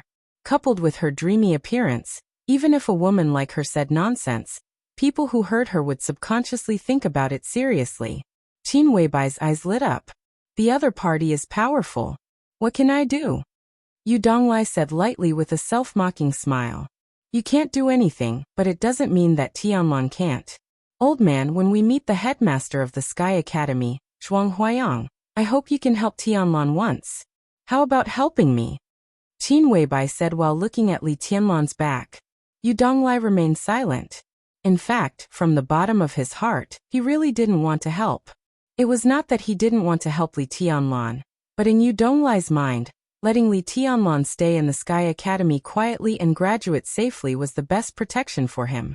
If Li Tianlan was really amazing, Yu Donglai would use all the resources available to help Li Tianlan get promoted even at the risk of his life. It was even normal for him to greet Zhuang Huayang, the headmaster of the Sky Academy. But it turned out that Li Tianlan didn't have this potential at all. He was almost 20 years old, but he hadn't touched the threshold of martial arts. This talent was really ordinary. At least in a place like the Sky Academy, Li Tianlan couldn't be considered outstanding at all. In this case, it was better to let him study and graduate safely. It was definitely not a good thing for Li Tianlan to suddenly bring him to the headmaster of the Sky Academy. Yu Donglai said that he would protect Li Tianlan from death. This sentence seemed to be nothing, but when combined with the death rate of 30% in the Sky Academy, it actually carried a lot of weight. After Li Tianlan graduated, as long as Yu Donglai was not in the coffin, he would naturally arrange a new path for him. He was still sure that Li Tianlan could live a smooth life without becoming a dark magnate or a top agent. At least with his power, it was completely possible to arrange for Li Tianlan to enter the regular army as a basic officer. "Old man, don't think that I don't know what you're thinking. But I can tell you for sure that you don't know Tianlan. Some of your thoughts may be to protect him, but you think too simply of him. No matter what, Li Honghe is a peerless expert who once entered the invincible realm. If he had no confidence in his grandson, would he let Tianlan come to the Sky Academy? You don't trust Tianlan, but you can't not trust Li Honghe, can you? Don't let your kindness disrupt his deployment." Yu Donglai was stunned. "What do you want me to do for you?" After a long time, Yu Donglai turned to look at Qin Weibai and asked in a low voice. "It's very simple." Qin Weibai's tone was flat. "In the maneuver of the two academies a year later, I hope Tianlan can get a place to represent the Sky Academy." "Do you know what you're talking about?" Yu Donglai was so angry that he laughed. "Don't you know what kind of place the maneuver of the two academies is? Over the years, the conflict between the two special warfare academies has become more and more serious. Which maneuver is not bloody? Those who can represent their academies are all elites. Li Tianlan hasn't even entered the four realms of martial arts. Is it courting death to let him participate in the maneuver? Besides, don't think that I don't know what you want to do when you go to Billy State this time. If you can come back, come back. If you can't, you will never come back. Temporarily? Do you think you have two lives?" Qin Weibai shook her head and said, "I'm not fooling you. I said I will come back, and I will come back sooner or later. Don't worry, I won't die in Billy State. I will definitely come back within a year." "Damn it!" Yu Donglai cursed in exasperation. I can't figure out why you like such a weak boy and are willing to take such a big risk for him. Why are you willing to take such a big risk for him? I don't like him. Qin Weibai's tone was indifferent. Before Yu Donglai could speak, she continued. Old man, go and find Principal Zhuang Huayang. Tianlan must participate in the maneuver of the two academies a year later. It's very important for him. He will die, Yu Donglai said calmly. Even if he can grow in a year, his strength will not be too high. In that place he can only be regarded as an ant. He won't die. Chapter 6. In Zhongzhou State, with a population of 1.6 billion, if the government summarized all kinds of information and compiled a list of the top 10 domestic experts, Zhuang Huayang, the general of the Zhongzhou State military and the headmaster of the Sky Academy, would definitely be on it. Zhuang Huayang was now 70 years old, but he paid great attention to his health. His terrifying fighting strength had not yet declined. A few years ago, when a conflict broke out between Zhongzhou State and a foreign force that had been lingering on the border again, Zhuang Huayang personally took command at the border. At the moment of the decisive battle, the old man, who was in his 60s at that time, personally fought in the final battle. He alone chased the enemy for nearly 200 kilometers, killed nearly 800 special warfare elites of the foreign force overnight, and escaped unscathed. After that battle, the old man's reputation, which had been gradually declining under the suppression of another special warfare academy, the Deep Sea Academy, soared again and completely surpassed General Chen Songlin, the dean of the Deep Sea Academy. In recent years, the annual year-end maneuvers of the Sky Academy and the Deep Sea Academy had become more and more intense, and there had been more and more bloodshed. It might be because the students on both sides wanted to fight for the honor of their headmasters and deans. Zhuang Huayang attached great importance to health. Even in the Sky Academy, which was full of blood and tension, he never wronged himself. Not only that, but he also built a modern villa in the center of the Sky Academy with great fanfare, which could be called a mansion. The villa covered an area of nearly 2,000 square meters, and the surrounding area was filled with hundreds of kinds of fresh flowers, forming a large garden that surrounded the entire villa. The fragrance of the flowers could be smelled all year round. In front of the villa, there was a delicately shaped pond with running water. The water was clear, and it fed hundreds of ornamental koi fish. On the left side of the pond was a bamboo forest, opposite to the several fruit trees on the right side of the pond. Under the bright sunshine, the breeze blew, the bamboo leaves fluttered, and the flowers swayed. It was like being in a paradise, making people feel relaxed and happy. Like Li Tianlan, it was also the first time for Qin Weibai to come to the Sky Academy. And it was the first time for her to come to the residence of Zhuang Huayang, the legendary general of Zhongzhou State. Therefore, when she was led by Yu Donglai to the villa that was almost surrounded by flowers and plants, a trace of astonishment subconsciously emerged on her delicate face. Surprised, right? This old fellow's style of doing things is ruthless and ruthless. Just look at the way he does things. He's more manly than anyone else.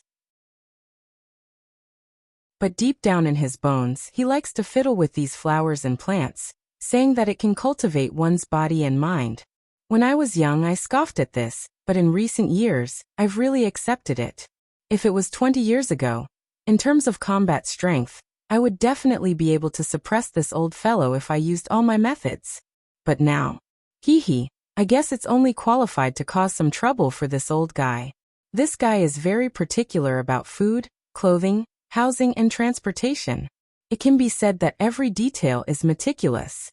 These flowers and plants outside are only a small part of it. Yu Donglai, who was walking in front, seemed to have noticed Qin Weibai's expression. He pointed at the flowers and plants around him and said with a smile, "How rare. Old man, you also have a moment of modesty? Headmaster Zhuang is indeed powerful, but things are different now. As he ages, his strength will definitely decline. Even if there is a gap between the two of you now, it shouldn't be as exaggerated as you say, right? It was only a hair's breadth." Qin Weibai withdrew her gaze from the surrounding flowers and plants and joked in a relaxed tone. "A hair's breadth difference?" Yu Donglai shook his head in self-mockery. "You don't understand martial arts. When you reach the level of me and Elder Zhuang, the difference between us is like the difference between heaven and earth. Even if you say it's only a hair's breadth, you're still flattering me. I'm an old guy who can't even stand firm in the thunder-shocking realm, and can retreat to the fire-flaming realm at any time. I'm really old. I can't compare with Elder Zhuang, who is at least not weaker than the peak of the thunder-shocking realm. I'm not being modest, it's the truth. Is that so? Qin Weibai's eyes flickered thoughtfully. There was no doubt that she had a pair of extremely bright eyes. As the light flowed in her eyes, spiritual qi radiated in all directions, making her whole person more attractive. That's true. But what old you said is also wrong. In a life-and-death fight, if I fight with all my strength, it won't take me 5 minutes to kill old you. But if it's not a head-on fight, I won't be able to sleep with an old bastard like him as my opponent. A gentle voice rang from the side of the pool in front of the villa, interrupting Qin Weibai's thoughts. Qin Weibai's expression was cold and calm. She raised her head and looked at the man who was still holding a handful of fish food in his hand. She said calmly, "Headmaster Zhuang?" "I'm Zhuang Huayang." The man smiled and nodded. From his appearance, no one could imagine that he was the same age as Yu Donglai. They were both 70 years old. Yu Donglai's face was wrinkled and his figure was stooped. Zhuang Huayang, however, was tall and straight with black hair. He looked energetic like a middle-aged man less than 50 years old. He sprinkled all the fish food in his hand into the pool. The koi in the pool surged and splashed. Zhuang Huayang, who saw all this, smiled more gently. He glanced at Yu Donglai and said calmly with a smile, "Old Yu, who is this?" "Qin Weibai, the little girl who learned cooking from me for a while. I've told you about her," Yu Donglai said with a smile. His eyes fell on the koi fighting for fish food in the pool, and he seemed a little absent-minded. Zhuang Huayang's eyes narrowed slightly and he asked, "Boss Qin of Pre-Qin International Group?" "That's me." Qin Weibai's tone was flat. "Headmaster Zhuang, nice to meet you. It's my honor." Zhuang Huayang laughed, and did not hide the amazement and appreciation in his eyes. "I've long heard that Boss Qin is the first beauty in Huating. I always thought it was an exaggeration. Now that I see you in person, I know it's not an exaggeration. It's obviously a modest statement. Headmaster, you flatter me." Qin Weibai smiled politely. Her expression was indifferent, but she quietly ignored Zhuang Huayang's surname. It was a simple difference of one word, but the distance between them was obvious. "I'm not flattering you. Boss Qin deserves the evaluation of being a national beauty." Zhuang Huayang laughed heartily and said, "Let's go in and talk. Old Yu hasn't been here for a while. Boss Qin is an honored guest. Some time ago, one of my students brought some good tea. Let's have a taste today." "Headmaster, if you don't mind, you can call me Little Qin or Little Bai. Boss Qin sounds too distant." Qin Weibai followed Zhuang Huayang into the villa and said casually. Zhuang Huayang paused on the steps of the villa. With his back to Yu Donglai and Qin Weibai, his eyes suddenly became deep and distant. Calling Qin Weibai of the Pre-Qin International Group Little Bai? This kind of qualification was not something that just anyone could have. Although Zhuang Huayang was a general of Zhongzhou State, he did not think he had this qualification. The Pre-Qin International Group was a rising group in Huating in recent years. Its main business was venture investment. In terms of scale, it could be regarded as a first-tier group in the venture investment industry of the whole Huating, and even Zhongzhou State. This rising group operated in an extremely high-profile way, but on the contrary, its boss Qin Weibai was extremely low-key. She never accepted any interviews and even seldom went to the company's headquarters in Huating Central Building. This also made Qin Weibai, a 24-year-old woman, extremely mysterious. In the upper-class circle of Huating, almost everyone knew the Pre-Qin International Group. But when it came to Qin Weibai, very few people knew her. Only those who really stood at the peak of Huating's wealth knew that this young woman was the boss of the Pre-Qin International Group. If that was all, Zhuang Huayang could call Qin Weibai Little Qin with a clear conscience. But all kinds of information showed that the Pre-Qin International Group was only a part of the strength that Qin Weibai revealed to the outside world. It might be an exaggeration to say that it was the tip of the iceberg, But it was certain that the Preqin International Group was definitely not all that Qin Weibai had. She was little known in Huading and Zhongzhou State, but in some specific upper-class circles, she attracted the attention of countless tycoons. And the higher these circles were, the more dazzling the mysterious halo around Qin Weibai was. Qin Weibai, 24 years old, female, born in the year of rabbit. 9 years ago, she came to Huading from a mountain village in the western part of Zhongzhou State. 8 years ago, at the age of 16, Qin Weibai sneaked out of Zhongzhou State. When she reappeared in Huading 3 years ago, she was already a strong woman with a net worth of tens of billions. What was more puzzling was that after this woman, who seemed to know nothing about martial arts, came back from abroad, she was surrounded by experts. The Preqin International Group seemed to be just a venture capital group, but there were no less than 20 experts who had stepped into the 4 realms of martial arts, and this was the most conservative estimate.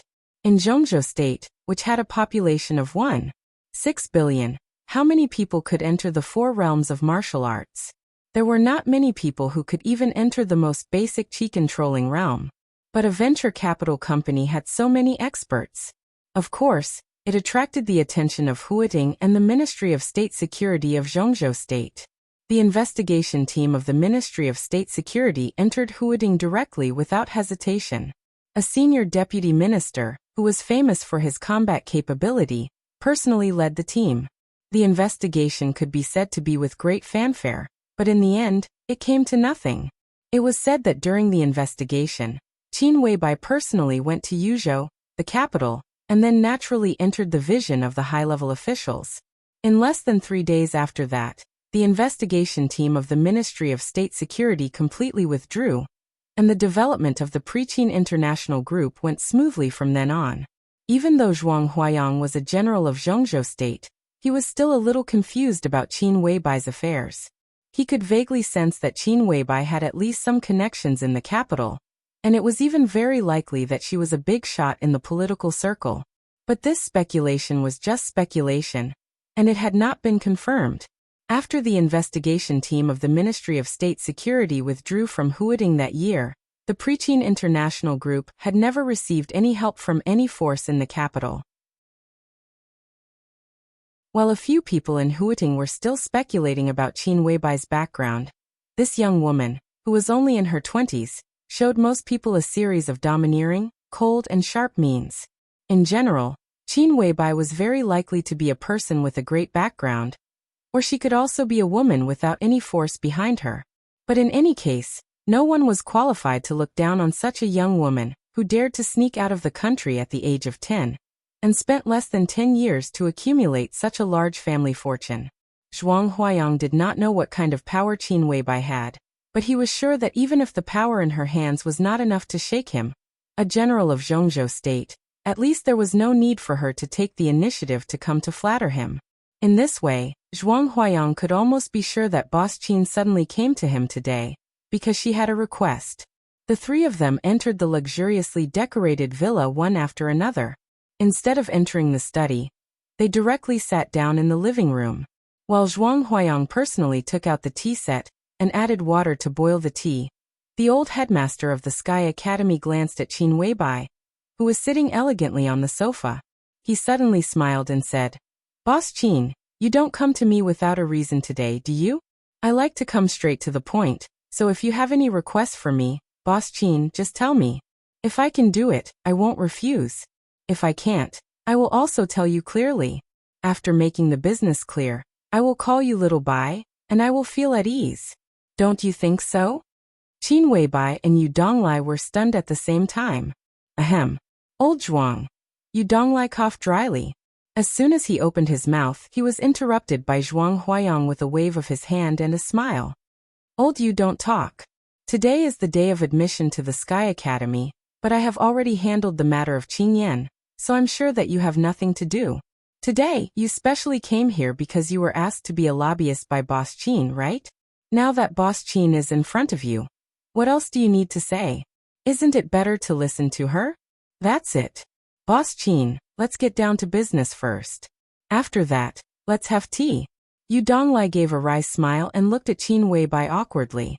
He said helplessly, This old guy has such a temper. It's okay, girl. Just say it. If this old bastard dares to disagree, I won't leave today. Since the headmaster said so, I won't stand on ceremony. Qin Weibai looked at Zhuang Huayang gracefully and said in a calm tone, Today, I dragged Senior Yu here because I want to ask the headmaster to help take care of a freshman. Who? Zhuang Huayang raised his eyebrows. Although his smile remained unchanged, his eyes became sharp. Li Tianlan. Qin Weibai's tone became softer. Why is it this guy again? To Qin Weibai and Yu Donglai's surprise, Zhuang Huayang did not rush to agree or refuse. Instead, he frowned and said to himself, What do you mean? Qin Weibai's attention was suddenly completely focused. She looked at Zhuang Huayang and asked in a cold tone. Zhuang Huayang was silent for a moment and then said with a smile, I won't hide it from you, Boss Qin. An hour ago, a big shot called me in person and asked me to take good care of this freshman. But the care he said seems to be a little different from the care you said, Boss Qin.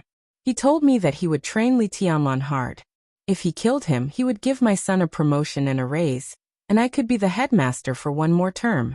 If he didn't die, he would give my son a promotion and a raise, and I could be the headmaster for one more term. I haven't figured out what he meant, but you came and asked me to take care of Li Tianlan. Boss Qin, how do you want me to take care of him? Kill him? Keep him alive? Qin Weibai remained calm and collected, deep in thought. Yu Donglai asked subconsciously, Old Zhuang, who called you? I can't say. Zhuang Huayang said with a smile, but his eyes were observing Qin Weibai's expression. Headmaster, is it a call from Zhongyuan province? Qin Weibai suddenly asked. Zhuang Huayang's palm trembled slightly, and he almost dropped the teapot with his hand. Zhongyuan province? Yu Donglai was even more shocked. The capital of Zhongyuan province was Luojing. Although it was one of the major economic provinces in Zhongzhou state, it was not very prominent in politics and military in recent years. If there was really a person in the whole Zhongyuan province who could be regarded as a big shot by Zhuang Huayang. Is it? Yu Donglai opened his mouth, but he was interrupted by Qin Weibai before he could finish. If I'm not wrong, it should be that person. Headmaster, am I right? Yu Donglai closed his mouth subconsciously, but his mind was full of confusion. The person in Zhongyuan province had nothing to do with the case that year. Why did he suddenly pay attention to Li Tianlan now? And he gave Zhuang Huayang an instruction that if he killed him, he would get a promotion and a raise. If he didn't die, he would get a promotion and a raise. What kind of F***king attitude was this? I don't know. Zhuang Huayang quickly put away his shocked expression and said with a smile. Boss Qin didn't say who it was. How can I answer? Is Boss Qin trying to get information from me? Qin Weibai smiled faintly and took the initiative to change the topic. She said slowly, I came here today to ask you one thing. In the maneuver of the two academies a year later, I hope Tianlan can get a place to represent the Sky Academy. In addition, if possible, I also want a promise from you to keep Tianlan alive within a year. If I promise Boss Qin, what can I get? Zhuang Huayang asked straightforwardly. If you can promise and do it, then I will owe you a favor. I will pay it back when the time is right.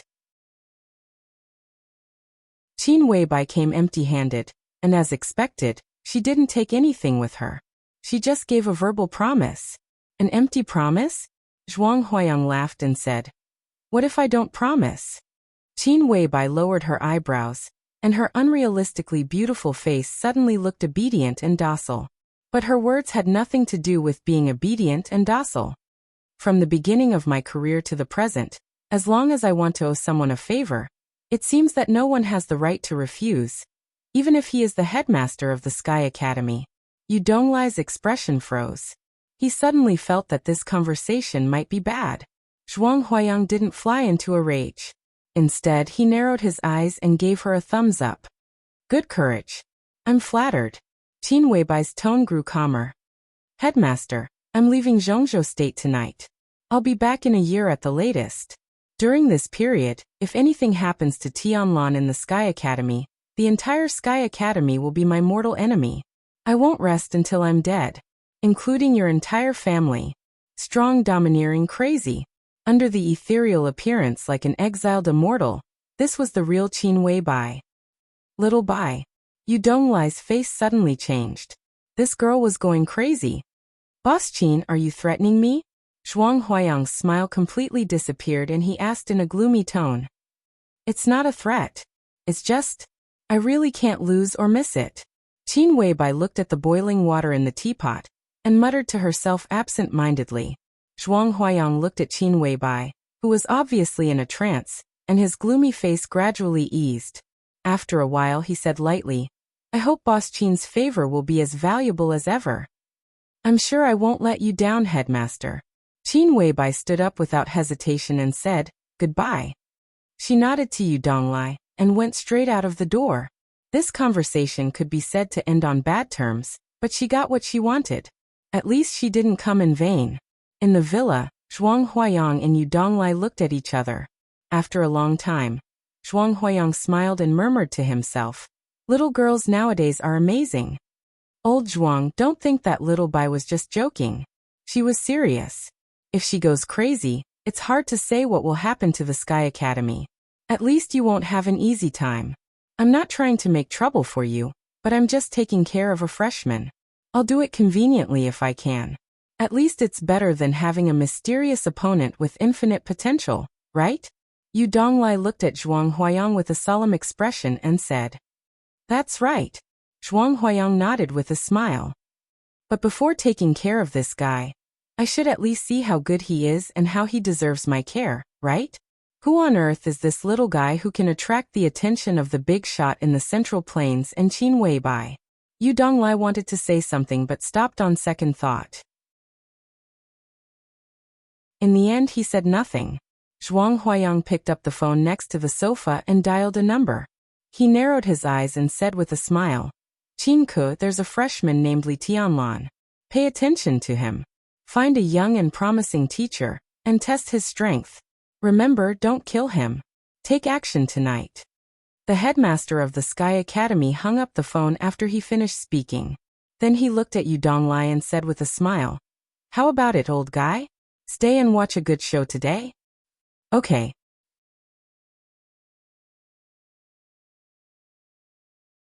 Chapter 7.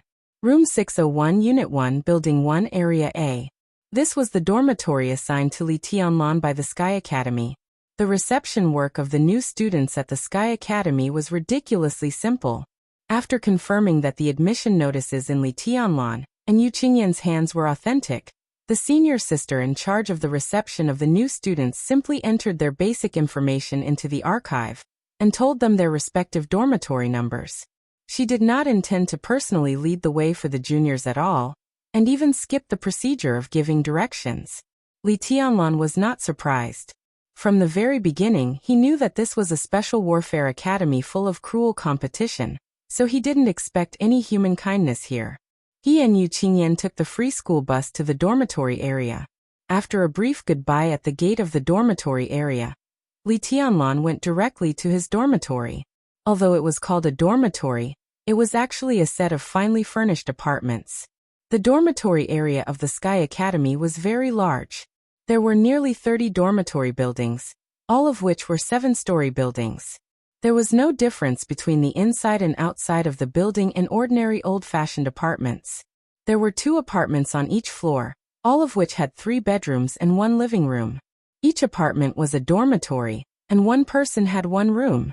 Compared with the situation in the outside world where 4 or 5, 6 or 7 people crowded in a room and fought for a bed, this kind of living environment where 1 person could occupy the whole bedroom was definitely quite superior. Li Tianlan's dormitory was on the top floor of a building in Area A. It was about a week before the Sky Academy officially opened on April 15th. The whole dormitory building was empty and lifeless. He who came here first could be said to be the only resident here. This also meant that Li Tianlan could at least choose a room he liked in the apartment as his dormitory. He was quite satisfied with this. Li Tianlan reached out, fiddled with the watch on his wrist, and aligned the dial of the watch with the sensor on the anti-theft door in front of him. The watch on his wrist was received at the reception of freshmen, which had many more functions than ordinary watches. It was a multifunctional device that integrated positioning, navigation, calling, scanning, and recording. It could be said to be the standard of every student in the Sky Academy, and also the key to enter the dormitory. In addition to the watch, Li Tianlan also received a very heavy-looking blue notebook from the reception of freshmen. Apart from that, there was nothing else. The moment the watch was aligned with the sensor of the anti-theft door, it made a soft sound, and the anti-theft door opened automatically. With a calm expression, Li Tianlan opened the door and went straight into the apartment. The interior decoration of the apartment was not overly luxurious, but it was very comfortable to look at. The whole place was pasted with light gold wallpaper.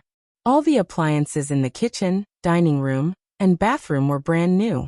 The real leather sofa in the living room looked a little old, but it was very comfortable to sit on. There was a TV set, a telephone, an air conditioner, a washing machine, and other electrical appliances, all of which were placed in the most reasonable position. These were things that Li Tianlan had never seen at the border. He only learned their names when he was at Qin Weibai's house last night, but that was all he knew. These electrical appliances were still in the category of high-tech for him now, and he did not know how to use them at all. Since he was the first to arrive at the dormitory, Li Tianlan unceremoniously occupied the largest bedroom in the apartment. In terms of layout, this should be the location of the master bedroom in the apartment. It faced the sea and had a unique view. The bed in the bedroom was covered with clean and tidy bedding. There was also a small desk. The surface of the desk was very clean. A thin booklet was neatly placed on it. There was even a fountain pen and ink on top of it. Li Tianlan walked over and glanced at it. It was a student code of the Sky Academy. For the time being, Li Tianlan was not interested in reading it. In the quiet bedroom, he just sat silently on the bed, staring at the scenery outside the window in a daze. A melodious ringing sound suddenly rang out. Li Tianlan did not react for a moment. After more than 10 seconds, he suddenly stood up and took out the mobile phone from his pocket. The mobile phone was bought by Qin Weibai, and there was only Qin Weibai's private mobile phone number on it. So it was self-evident who was calling. Li Tianlan picked up the phone and said hello. Where are you? I'm at the entrance of the residential area. On the phone, Qin Weibai asked softly. Room 601, Unit 1, Building 1, Area A. I'll go down to pick you up. Li Tianlan stood up without hesitation and planned to go downstairs. No, I'm right here. I'll go up right away. Qin Weibai said straightforwardly, and then hung up the phone directly. Li Tianlan's body, which was about to walk out of the door, paused. After waiting for a few seconds, the clear sound of high heels on the stairs was heard in the corridor. Li Tianlan hesitated for a moment and decided not to move. Although he admitted that he was a country bumpkin with little knowledge, he was not a fool. He could feel Qin Weibai's attitude toward him. Although he did not know what this attitude meant, at least he was sure of one thing. That was, Qin Weibai definitely did not want him to be too polite to her. In this case, he would not do anything that would invite a rebuff. The sound of high heels on the stairs downstairs became clearer and clearer. Qin Weibai's figure turned the corner of the stairs and appeared in front of Li Tianlan again. She was still holding the heavy blue notebook in one hand and a bottle of mineral water in the other. Seeing Li Tianlan standing at the door, Qin Weibai was slightly stunned. Then she smiled sweetly and said, What? Are you going to greet me at the door? I'm not so arrogant. No. Li Tianlan said subconsciously and turned his eyes away. This could not be blamed on his lack of determination. In fact, Qin Weibai's charm was so great that it was almost irresistible. In particular, the charm of her sweet smile made Li Tianlan dizzy. When he was with her, Li Tianlan was almost always in a state of thirst. It was really a kind of enjoyment and torture. Qin Weibai climbed the stairs with a smile and handed the bottle of mineral water to Li Tianlan. She said, Are you thirsty? I just bought a bottle of water. You can drink it. I'm fine. Li Tianlan licked his dry lips and said, smelling the natural body fragrance from Qin Weibai and looking at the bottle of mineral water that was obviously drunk by her, Li Tianlan felt like he was possessed. An indescribable impulse in his heart was becoming more and more hot and clear. Do you think I'm dirty? Qin Weibai tilted her head and stared at Li Tianlan with bright eyes. She seemed to be smiling. I didn't mean that. Li Tianlan looked embarrassed. When it came to this, there was really no way back. He simply did not explain and took the bottle of mineral water from her. He drank more than half of the bottle in one breath. Qin Weibai's breath seemed to be left at the mouth of the bottle, faint and faint. Li Tianlan did not know whether it was because of thirst or other reasons, but he felt that the bottle of water had an indescribable sweet taste. Let's go in and have a look around your dormitory. Qin Weibai did not seem to feel anything ambiguous at all. She pulled Li Tianlan directly into the apartment. Li Tianlan was confused, and his mind was full of Qin Weibai's voice and smile just now. It looks good. Qin Weibai looked at the decoration in the living room and nodded. She asked, which room did you choose? Here. Li Tianlan personally led Qin Weibai into the bedroom. On the soft bed in the bedroom, the blue notebook that Li Tianlan took back from the reception office was thrown on the bed casually. It was almost the same as the notebook in Qin Weibai's hand. Qin Weibai, whose delicate and flawless face was full of intoxicating smile, was slightly stunned. She looked at the blue notebook on the bed and her eyes were in a trance. Li Tianlan did not change his expression. The two notebooks are very similar, aren't they? Qin Weibai was silent for a while. Suddenly, she raised the notebook in her hand and asked. Yes, they are very similar. The only difference is that mine is newer, and I haven't written anything on it. Li Tianlan said calmly. When he received the notebook at the reception office of the new students, he felt that it was very familiar. It was exactly the same as the notebook in Qin Weibai's hand, whether in size, color, or thickness. She undoubtedly attached great importance to the notebook in her hand. When she came out, she took it with her. When she got in the car, she held it in her hand. Even when she was eating, she put the notebook in the closest place to her. Li Tianlan was very impressed by the blue notebook, so when he received it, he thought of the notebook in Qin Weibai's hand. The Sky Academy has a hard and fast rule for all students, that is, to make weekly notes. 1 note a week and 1 note a month. The content of the weekly notes is varied. You can write anything, including the experience of training, the perception of the improvement of combat power, the opinion of the Sky Academy, and even the reflection of reading. The Sky Academy can pay close attention to the growth of each student, the way of thinking, and the political position of each student through the weekly notes every month. So 1 note a week is a must. It seems small, but it can be said that it is one of the most important tasks that the Sky Academy gives to each student. If you can't finish it, your credits will be deducted. Qin Weibai grasped the blue notebook in her hand tightly. Because of the excessive force, her slender knuckles looked a little white. Is the notebook in your hand also the weekly notes of someone when he was studying in the Sky Academy? Li Tianlan asked softly. Yes, but not all of them. The curriculum of the Sky Academy is 3 years, but the weekly notes in my hand have spanned 10 years. He also studied in the Sky Academy.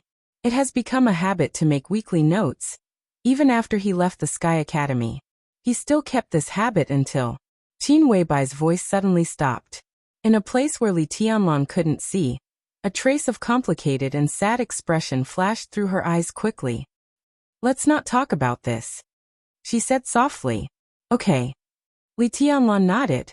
At this moment, listening to Qin Weibai talking about another person in an obviously unusual tone, he had a very subtle feeling in his heart. There was confusion, but more than that, there was a kind of inexplicable bitterness. Don't think too much. Many things are not necessarily what you think. Qin Weibai took a deep breath and walked to the window.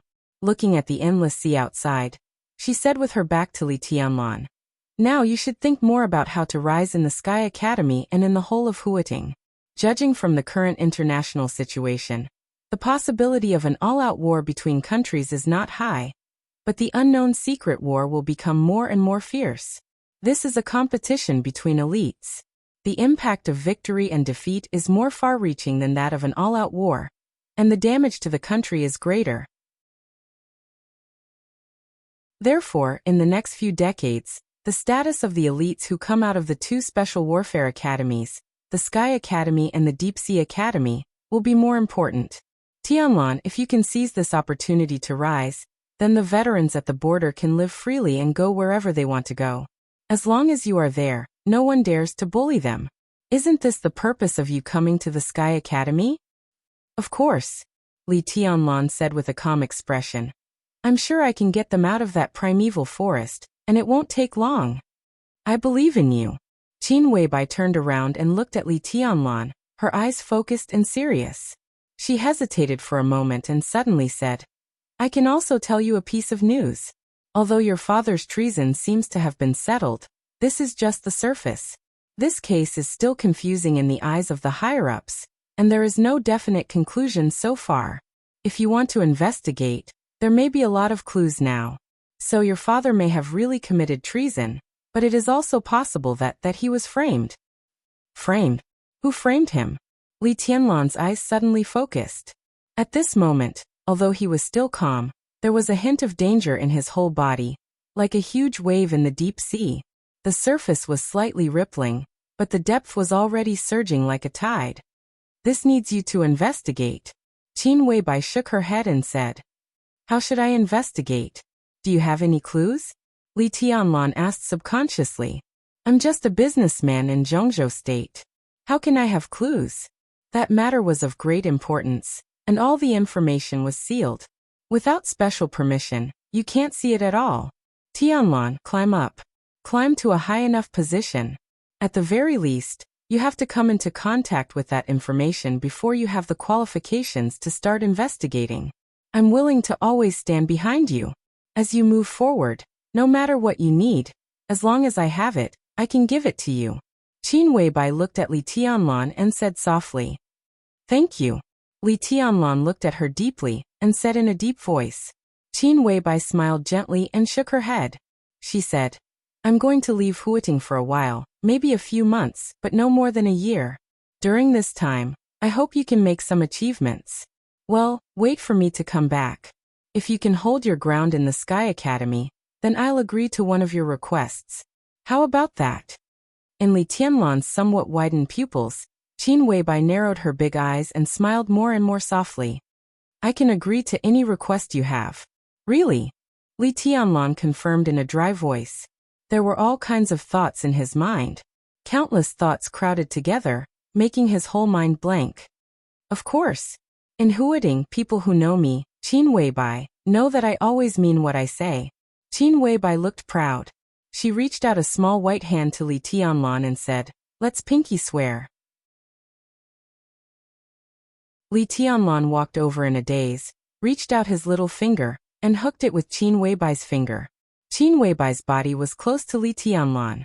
She took out her mobile phone, turned on the camera function, and directly pressed the shooting button.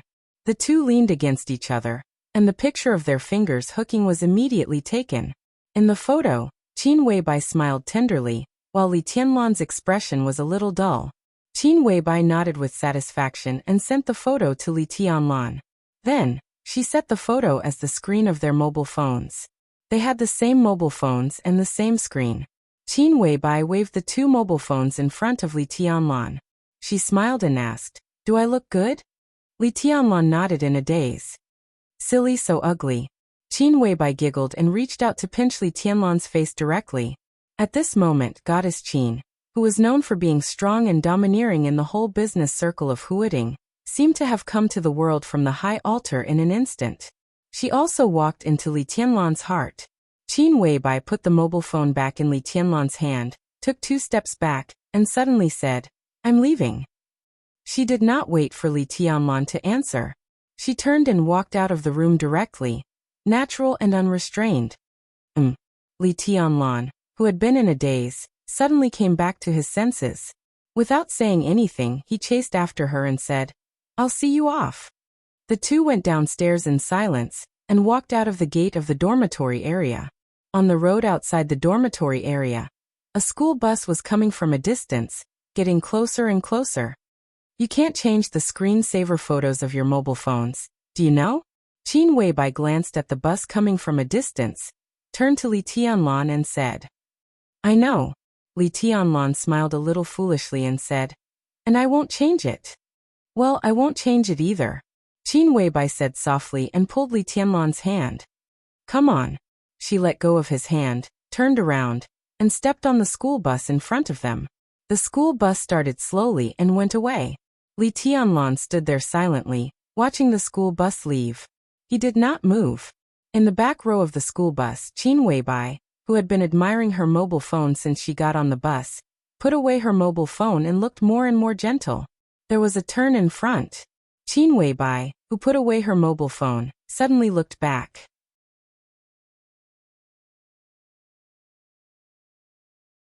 Chapter 8. It was still sunny in Huading in the morning, but the weather suddenly changed in the afternoon. Over the Sky Academy, the clear sky darkened at a very fast speed. The clouds were getting lower and lower, and the air began to become dull. The Sky Academy, which was originally very quiet because it was not the first day of school, also became even quieter.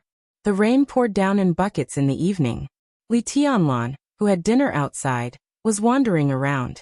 The sudden heavy rain almost instantly drenched him. By the time he hurried back to the dormitory, his clothes had been completely soaked. This made Li Tianlan both distressed and annoyed. Although the clothes he was wearing looked ordinary, the price was not simple at all. Shirt, trousers, leather shoes, and underwear.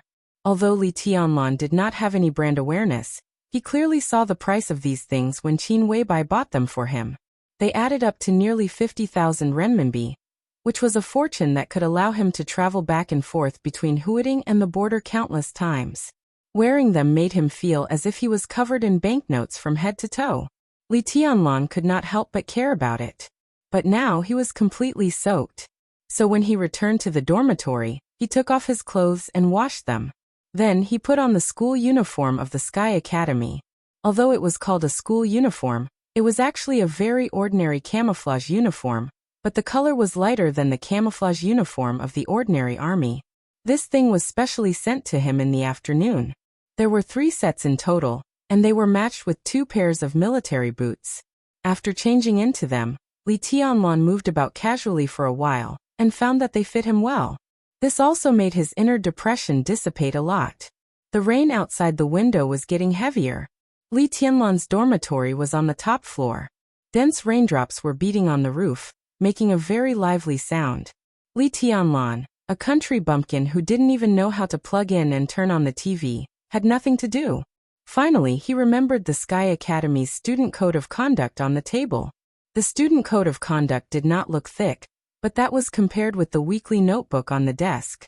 In fact, the student code of conduct was at least 100 pages thick, which showed that there were many things to pay attention to in the Sky Academy. Anyway, he had nothing to do, so he simply sat at the desk and opened the first page of the student code of conduct. 8 large scarlet characters immediately came into Li Tianlan's eyes. 8 words, almost up and down, neat and tidy. It became the only content on the page. If you want to go to heaven, you must first go to hell. What the hell is this? Li Tianlan was at a loss. Advice? Encouragement? Or was it the school motto?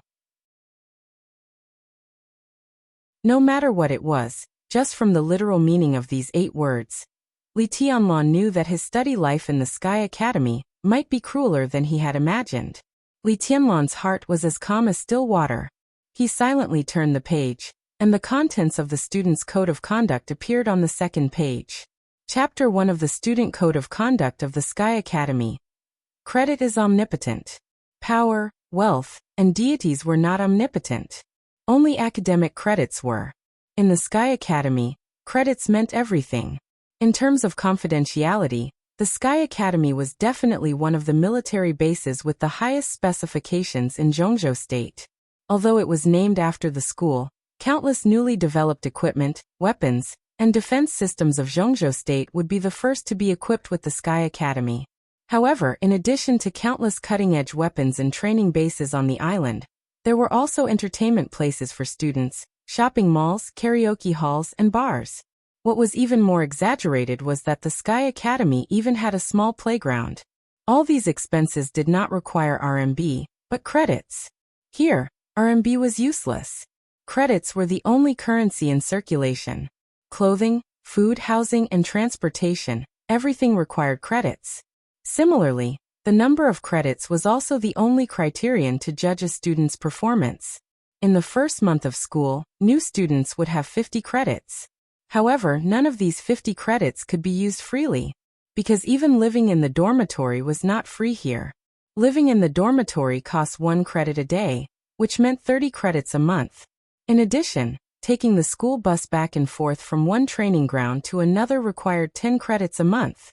The remaining 10 credits were used to buy a series of daily necessities, among which food occupied the majority. Because there was no canteen in the Sky Academy, there were only restaurants, and eating in restaurants also required credits.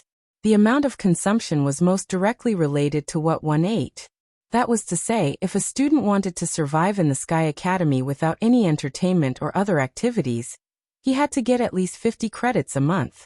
Once the credits were negative and could not be made up within the prescribed time, then no matter who it was, he would directly lose the qualification to be a student, which was equivalent to being expelled. A student who was rejected by the Sky Academy basically lost his future. Credits were related to survival as well as future. The curriculum of the Sky Academy was a 3-year course, which was also a credit system. Within 3 years, any student, no matter how short his time in the school was, could graduate from the Sky Academy in advance as long as he had enough credits. 8,000 credits. This was the minimum number of credits needed for graduation in the Sky Academy. The graduation of the Sky Academy was divided into 3 levels: barely graduate, normal graduate, and perfect graduate. 8,000 credits could reach the level of barely graduate. A normal graduation would require 12,000 credits, and a perfect graduation required a total of 20,000 credits. Within 3 years, the students who accumulated the most credits among the perfect graduates had the qualification to create their own forces. The Sky Academy would directly report to the Ministry of National Defense and the Ministry of State Security. The forces created by the students were nominally under the leadership of the Ministry of State Security or the Ministry of National Defense, but in fact, they were free to develop and expand, create their own forces. This was the most attractive thing about the Sky Academy and the Deep Sea Academy. This precious quota, which could only be produced every 3 years, was also Li Tianlan's goal in coming to the Sky Academy. But after reading the student code, he realized how difficult it was to achieve this goal. It was not easy to accumulate 20,000 credits to be a perfect graduate, not to mention to rank first among all the perfect graduates in terms of accumulated credits. There were various ways to earn credits in the Sky Academy. The most common way was to complete the daily courses and training tasks of the Sky Academy. As long as they reached the passing line, they could get a credit as a reward. If they failed, then double credits would be deducted. The training tasks would also be ranked, and the top 3 would get an extra credit as a reward. There were such tasks basically every day, but there were not too many. If they passed all the tasks, it was enough for the students to survive here, and they could even occasionally go to entertainment and relax. But it was obviously not feasible to accumulate at least 8,000 credits in 3 years. Therefore, in addition to the daily training tasks, there were also a large number of internal work tasks and field tasks within the Sky Academy.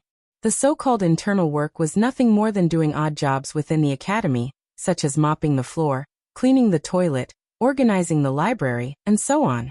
In addition, the work of the senior sister who was responsible for the reception of the new students today, and the senior brother, who delivered the clothes to him today, could also be regarded as internal work tasks. This kind of work could earn them about 1 or 2 credits a day. Obviously, the real experts did not care about this kind of task. They would only aim at the field tasks. But even the field tasks of the lowest difficulty were also risky. The Sky Academy would set different credit rewards for these tasks according to their difficulty.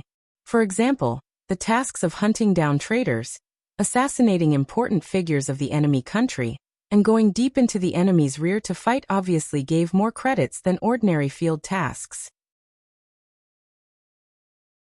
The credit rewards were basically more than 100, and there were even tasks with hundreds of credits. This could be said to be the most rewarding task, but it was also extremely dangerous. The danger did not come from the enemy, but from the colleagues. The field task system of the 2 special warfare academies, the Deep Sea Academy and the Sky Academy, was shared.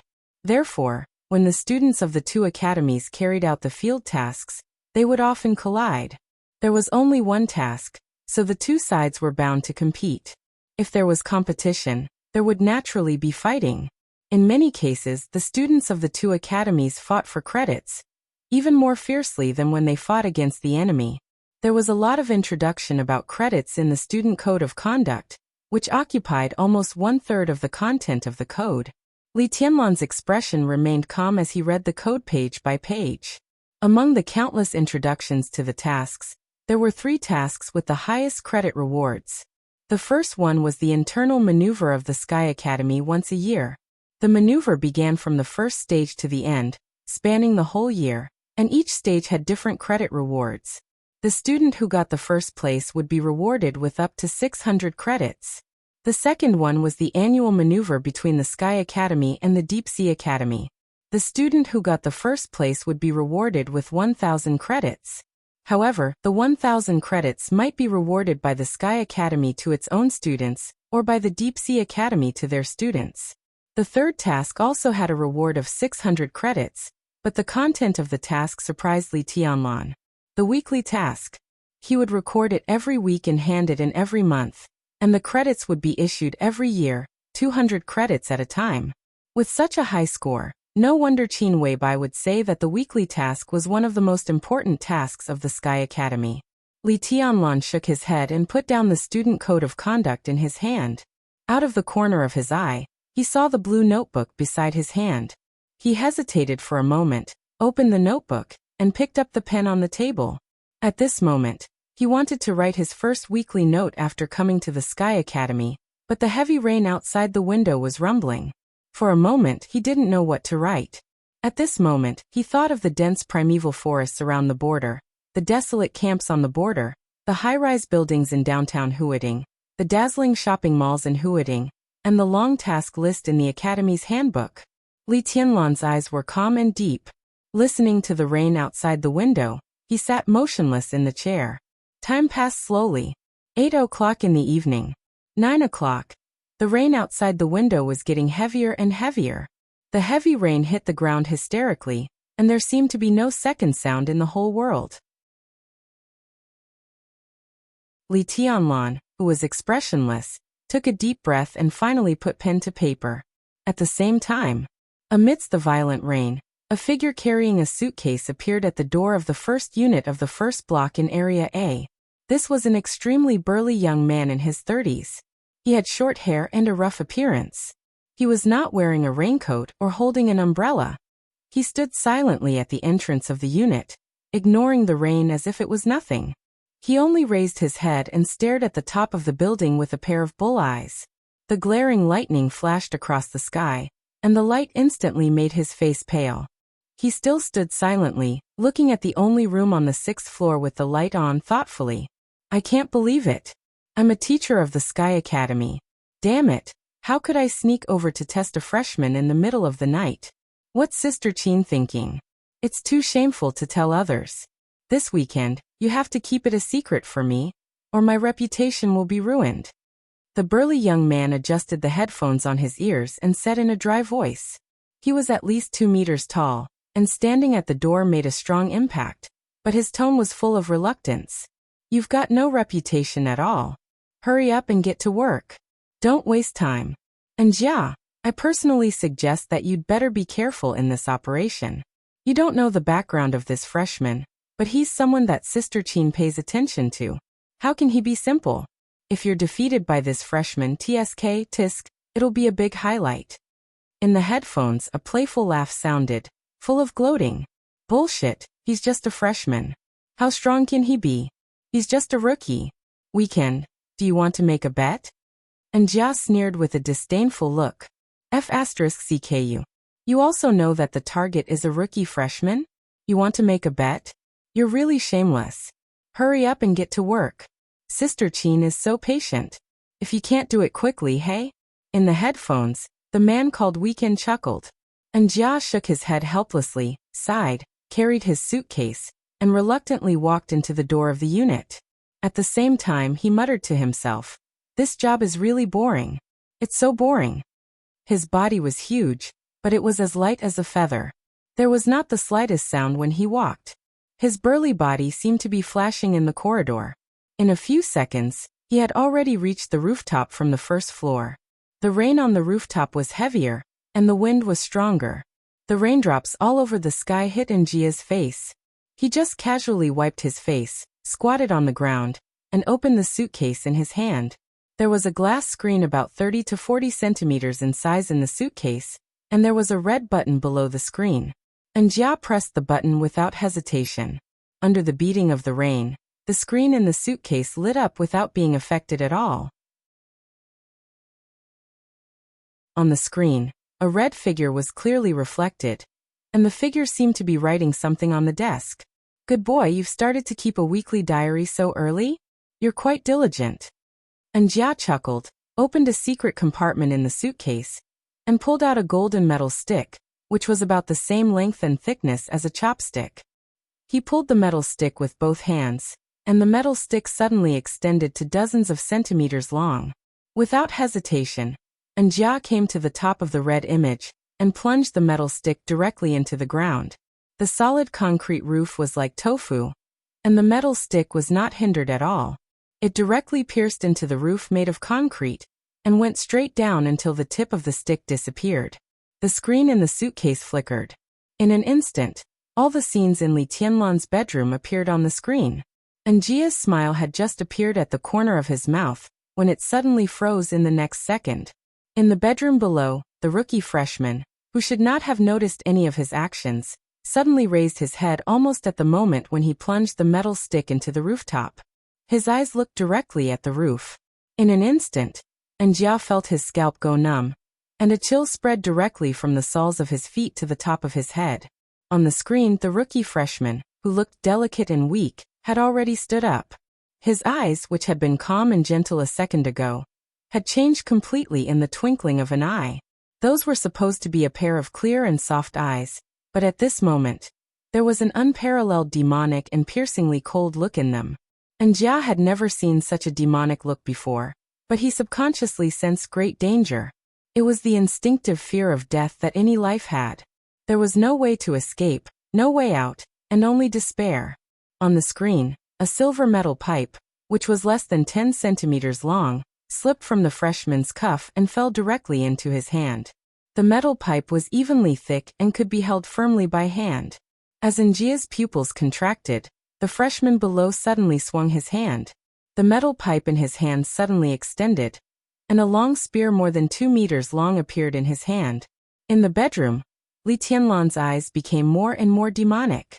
He held the spear with one hand, aimed it at the roof, and thrust it straight at it without hesitation. Outside the window, it was raining heavily, and thunder suddenly rumbled. The spear in the room went straight through the sky. The silver spear pierced directly into the roof. With a loud bang, a big hole with a diameter of nearly 3 meters suddenly appeared on the thick roof. Rain fell from the hole, but a large piece of the roof, which was made of reinforced concrete, was broken into countless stones, which continued to shoot into the air. Li Tianlan's figure had already rushed out of the hole in the roof. His eyes were directly fixed on Njia, who was hiding on the rooftop in a panic. Without any nonsense, the silver spear smashed the rain all over the sky and directly smashed down. It happened almost at the same second. In Li Tianlan's bedroom, tiny but extremely dazzling electric arcs began to flash at the wardrobe. The air in the bedroom began to twist slightly in a shape visible to the naked eye. A mature, plump, and beautiful figure appeared directly in the flashing electric arcs. With just a slight step, she had already appeared beside the desk. She had been standing at the wardrobe in the bedroom for a long time, but Li Tianlan didn't notice her at all. The woman's fair and beautiful face was expressionless. She was as cold as an iceberg, and there was not the slightest warmth that a human should have in her eyes. From the inside to the outside, this woman exuded a chill that kept strangers away. She stretched out 2 fingers, pulled over Li Tianlan's weekly diary that was spread on the desk, and read it quietly. There were only a few hundred words written on the open weekly diary. Li Tianlan's handwriting was not beautiful, but every stroke was full of a kind of extremely sharp edge. On the whole, There was a kind of mysterious artistic conception. The woman's eyes were focused, and she carefully read Li Tianlan's weekly diary from beginning to end. Her expression did not change at all, but her pair of eyes, which made people feel cold at first glance, slightly narrowed. "How arrogant you are," the woman said to herself in a tone without any warmth. She sneered slightly and said, "I'd like to see what you can do." Her figure flashed. In the flashing electric arcs, her figure had disappeared directly from the bedroom. The weekly diary on the desk was pushed back to its original position by an invisible force, and it was still open. On the white page, the ink on the last few lines of Li Tianlan's words had not yet dried, and the sharpness between the lines was even stronger. What rises will eventually fall. What is beautiful will eventually be broken.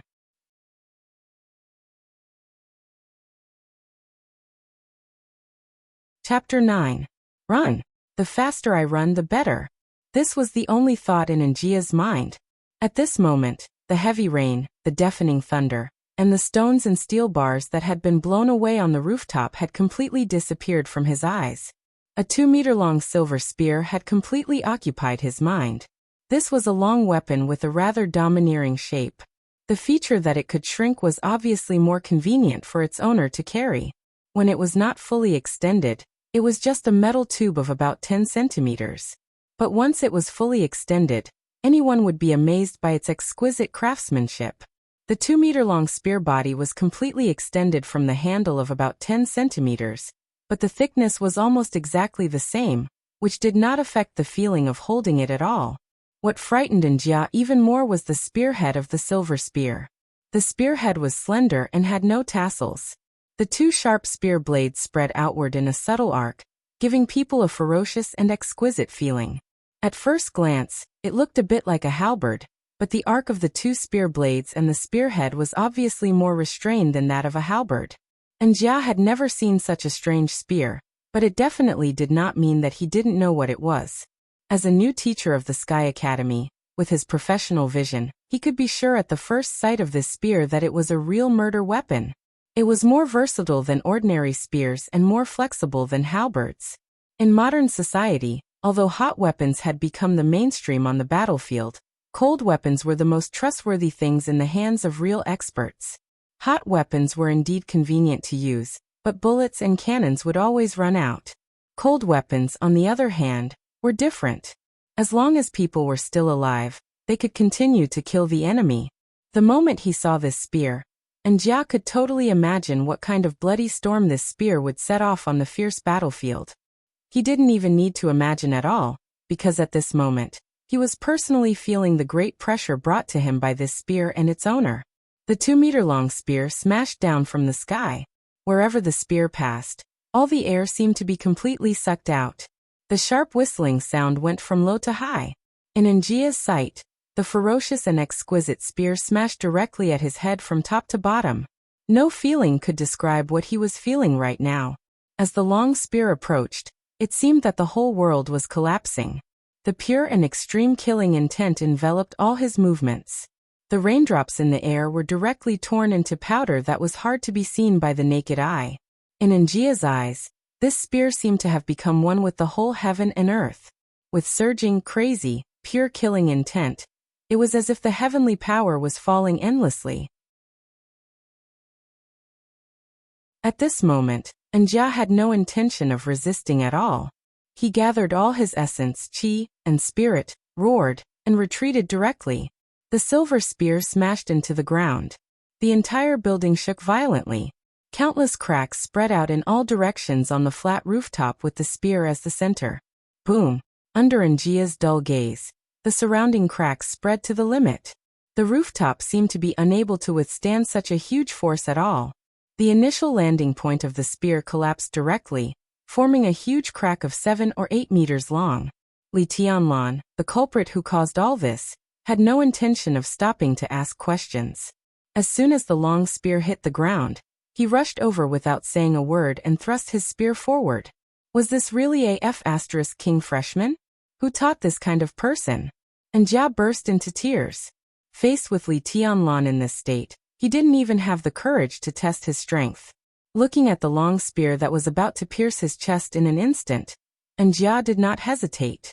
He turned around, ran a few steps, and jumped directly from the rooftop. Behind him, Li Tianlan's eyes flickered, and the light in his eyes became more and more demonic. The moment Jia jumped from the rooftop, he sprinted a few steps without hesitation, and jumped down directly with the long spear that was taller than him. The height of more than 10 meters was nothing to the two of them. The moment his feet landed on the ground, Jia bent his knees. After quickly unloading the force, he suddenly bounced up and fled desperately. There was a forest around the dormitory area that had a longer history than the Sky Academy. The terrain was more complicated. As long as he rushed in, Jia believed that he could easily escape with his advantage of being familiar with the terrain. But as soon as his body bounced up, the long spear behind him had arrived behind him again. Li Tianlan, who landed a second later than Jia, bore the force of the recoil after landing. Without any unloading process, he attacked again. His head, chest, and back. Li Tianlan struck 3 times with his spear, and all of them landed on the vital parts of the human body. His moves were clean and tidy, but each of his moves was filled with extreme gloomy violence. This was a real killing technique. And Jia, who was retreating, had no room to fight back at all. His body twisted in a weird way, and the bones all over his body suddenly cracked. At this moment, it seemed that all the bones in his body were completely dislocated. While running forward with his legs, his upper body suddenly tilted to a great extent. Without affecting his speed, he once again avoided Li Tianlan's spear. Li Tianlan finally uttered a short syllable. He seemed to be a little surprised. His eyes were still fixed, but the demonic look in them grew stronger and stronger. Compared with the bumpkin who had just arrived in Huading, Li Tianlan in this posture was strange and terrible. He was calm, awe-inspiring, indifferent, and sharp. His eyes, in particular, were overflowing with demonic qi, which made people feel cold at first glance. In a short while, the figure in front of him had fled dozens of meters away. Li Tianlan snorted and directly followed him without any intention of giving up. The movement of the opponent's body twisting in an instant was obviously beyond the scope of professional skills. It was more like some kind of secret unique skill of martial arts. He didn't know the opponent's identity, but it was hard for Li Tianlan to believe that the opponent had any good intentions since he appeared alone on his roof on a rainy night with the intention of monitoring him. If he had bad intentions, he was naturally an enemy. Before Qin Weibai left, she vaguely mentioned the treason case of that year, and used the word confusing. There must be a lot of inside stories. At this time, Li Tianlan did not intend to show any mercy to a suspected enemy. The two rushed out of the dormitory area one after the other, and rushed into the woods around the dormitory area. One chased and the other fled, and the distance of dozens of meters was quickly shortened. And Jia, who was desperately running away, felt cold inside. He knew that the opponent's speed was slightly faster than his, but he thought that as long as he entered the woods, he could easily escape from the opponent's pursuit with his familiarity with the terrain. But the fact was the opposite. After entering the woods, Li Tianlan's speed did not slow down.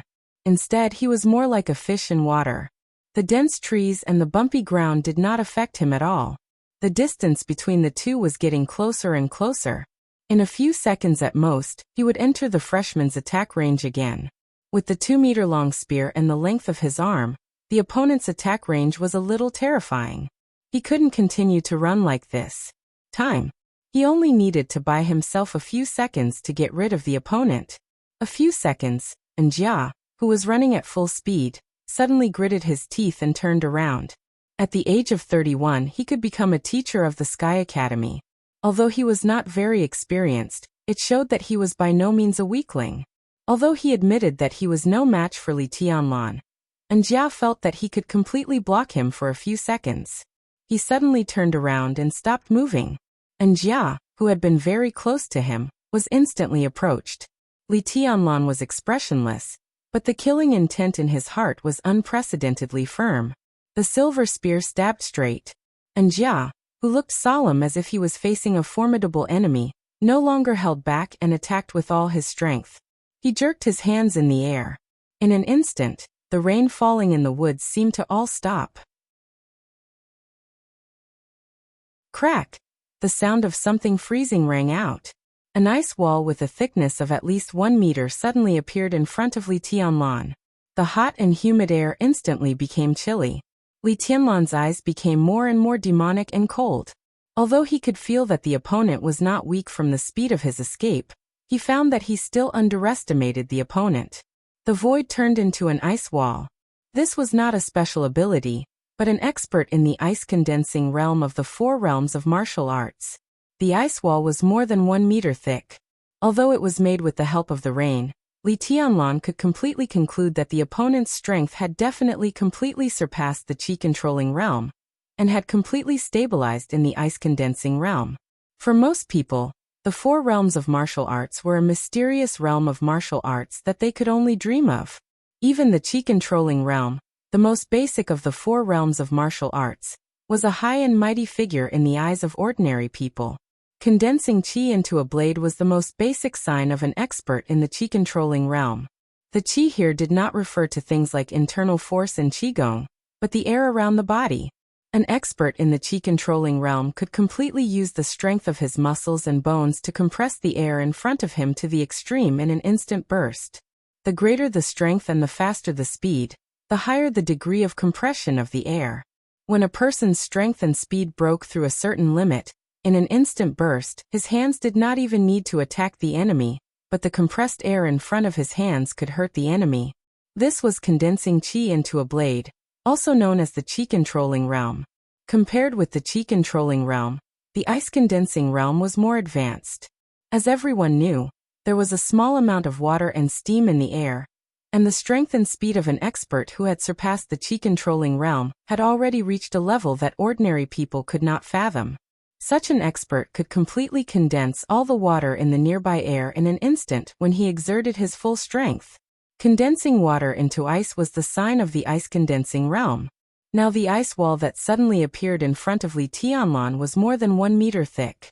Even with the help of the rain, it was not something that an expert who had just entered the ice-condensing realm could do. What a big move! Li Tianlan's tone was cold, and he finally spoke. As he spoke, he did not slow down his movements at all. Without any hesitation, the straight silver spear stabbed into the ice wall in front of him. Boom! The raging power vibrated wildly. The falling rainwater within 3 meters of Li Tianlan's body all rose in an instant. The ice wall in front of him, more than 1 meter thick, turned into ice cubes in the blink of an eye like tofu.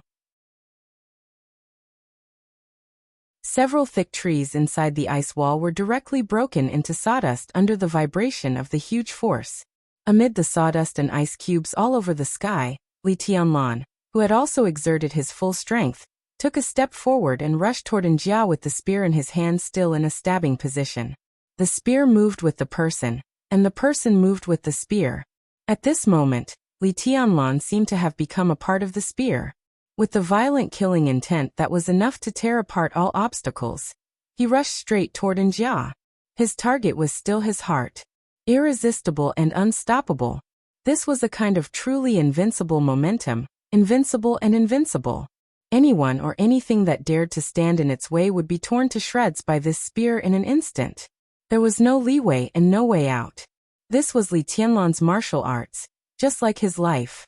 And Jia, who had vowed to bet with his companions a few minutes ago and thought that Li Tianlan was a rookie, was scared out of his wits. Under this extremely terrifying spear, he could not even breathe, let alone dodge it. Help! He stared blankly at the spear that was getting closer and closer to him. He opened his mouth and finally let out a dying moan. The spear was about to pierce into Njia's chest. Stop! Bastard! An anxious and angry shout was heard, followed by the sound of a gunshot. The gunshot echoed in the dense forest. The bullet came from dozens of meters away, and hit the back of Li Tianlan's hand directly. Li Tianlan felt a sharp pain in his palm, and blood splattered. Under the threat of death, he did not think at all. He directly threw out the spear that had condensed his peak killing intent. The spear, which was at least 2 meters long, flew out of his hand. In the forest, an extremely bright silver meteor flashed past, and shot directly in the direction where the bullet came from. Jia, who had been waiting for death, suddenly opened his eyes wide and roared, "Brother, be careful!" In the forest dozens of meters away, a burly man, who was as strong as Njia, had no time to react. He could only watch the silver light getting closer and closer to him. The spear was like a dragon. The silver spear arrived in an instant, and the body of the spear directly penetrated the man's abdomen. Blood splattered. The silver spear carried the burly man's body, and still shot forward without slowing down. Njia's eyes suddenly turned red. The spear thrown by Li Tianlan from dozens of meters away flew nearly 20 meters in the air with the brother he had been with day and night. In the end, the man and the spear were nailed to a thick tree. Half of the spear penetrated the tree and shook violently. The figure nailed to the tree by the spear was motionless, and it was unknown whether he was dead or alive. Njia's face was dull. There was no anger in his eyes, only deep sadness. Li Tianlan, who was empty-handed, wiped the blood on his hands expressionlessly. Then he narrowed his eyes at Njia and said softly, "You go to hell too." Njia did not make a sound. The scene of Li Tianlan nailing another expert in the ice-condensing realm, from dozens of meters away, was like a nightmare in his heart. Similarly, it was seen by the two old men on a big tree dozens of meters away from Li Tianlan. They were Yu Donglai and Zhuang Huayang, the principal of the Sky Academy, who had come to watch a good show. The two came over in high spirits, but they saw a wonderful show that was absolutely not good to watch. What a strong momentum! This boy has probably vaguely touched the invincible realm. At the very least, it is quite possible for him to enter the thunder-shocking realm before the age of 30. Damn it, I've misjudged him. Old Zhuang, his aptitude is much better than Qin Ke's, isn't it? Yu Donglai was silent for a few seconds and sighed softly. He had regained his composure on the surface, but his heart was already full of stormy waves. He knew Li Tianlan's identity. Li Tianlan had such combat capability, but he had not yet entered the four realms of martial arts. Yu Donglai was sure that there was a special reason for this. How could such a person be a loser? He was simply a monster.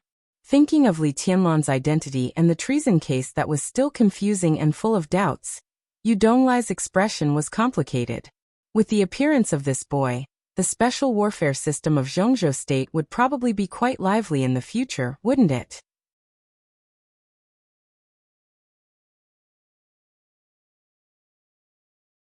Chapter 10. Njia was not afraid of death.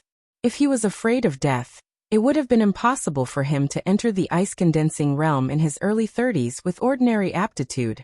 The four realms of martial arts could only be entered by those who were not talented or courageous.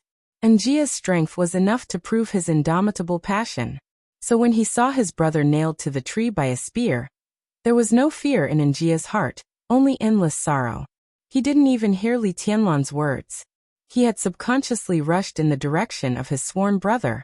The killing intent in Li Tianlan's eyes did not diminish. He suddenly reached out and grabbed Njia's neck. The killing intent in his heart surged wildly. He attacked with all his strength. If this claw really fell on Njia, the defenseless Njia would not even have a chance to struggle before he died. Li Tianlan did not move. He stretched out one hand with a cold and violent look. A thin and weak electric arc suddenly lit up in the blink of an eye. Li Tianlan closed one hand and directly tore off Njia's collar from behind. Njia's body was dragged forward 6 or 7 meters by a sudden force. Electric arcs flashed in the air. With Njia as the center, the rainwater within a radius of more than 10 meters shot in all directions. The raindrops were like swords, hitting the surrounding trees. 7 or 8 trees of different thicknesses fell in response. When the raindrops hit the trees, there was a smell of burning charcoal in the air. In Li Tianlan's sight, Njia's body was wrapped in a strong force and was still moving rapidly. In the blink of an eye, he had reached the side of the silver spear dozens of meters away. The air was obviously distorted, and the electric arcs flashed like lightning. The rain in the air poured down like a waterfall. Through the woods and the rain, Li Tianlan vaguely saw a plump and beautiful figure suddenly appear in the air surrounded by electric arcs behind Njia beside the long silver spear dozens of meters away. One of her hands was still holding Njia's arm tightly. A cold and gloomy gaze fell directly on Li Tianlan's face. Li Tianlan took a step forward subconsciously with a cold expression. The demonic sharpness in his eyes almost pierced through the rain and went straight into the other's eyes. The pupils of the woman who suddenly appeared and saved Njia's life suddenly contracted. Among the people present, she was probably the only one who noticed a detail that was easily overlooked. In a situation where she had already displayed her terrifying strength, the moment the new student saw her, his subconscious reaction was not to retreat, but to advance. Behind this intense aggressiveness was an eternally burning desire to fight and a will to attack. Swift and domineering strength, an aura that would rather die than retreat, and a will that was as hard as steel. Such a person was almost flawless in martial arts. No flaws meant invincibility. Could it be that he had already touched the invincible realm? A freshman who seemed to have touched the invincible realm before entering the 4 realms of martial arts? The woman took a deep breath, and her plump chest rippled in the rain, forming a seductive arc. She ignored Li Tianlan and began to check the condition of the subordinate who was nailed to the tree trunk by the silver spear. Sister Qin, quick save Zhou. And Jia, who had been rescued from the brink of death, finally came to his senses and shouted excitedly, "Don't worry, he won't die." Qin Ke said coldly and frowned slightly.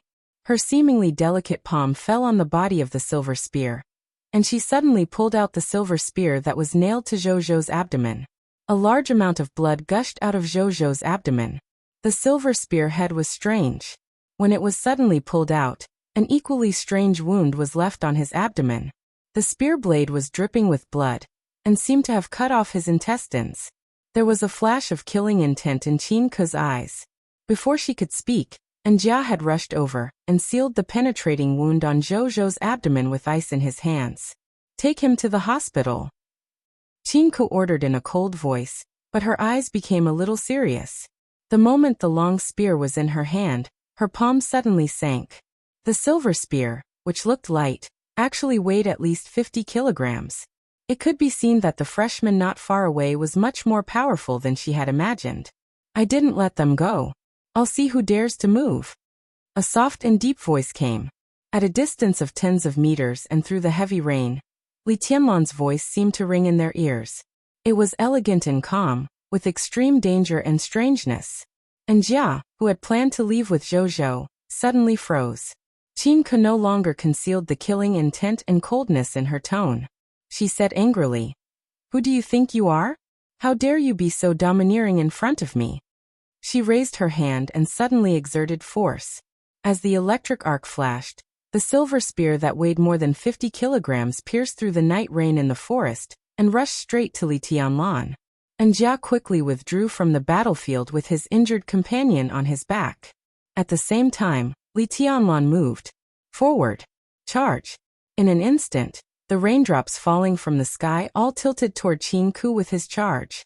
Li Tianlan's speed seemed to be faster than the silver spear. The distance of tens of meters was quickly shortened. His body and his silver spear seemed to have become a straight line in an instant. The man and the spear were about to collide. In Qin Ke's quickly focused eyes, Li Tianlan leaned his body and grabbed the long spear that almost brushed past his shoulder. The spear with Qin Ke's power desperately pulled his body backward.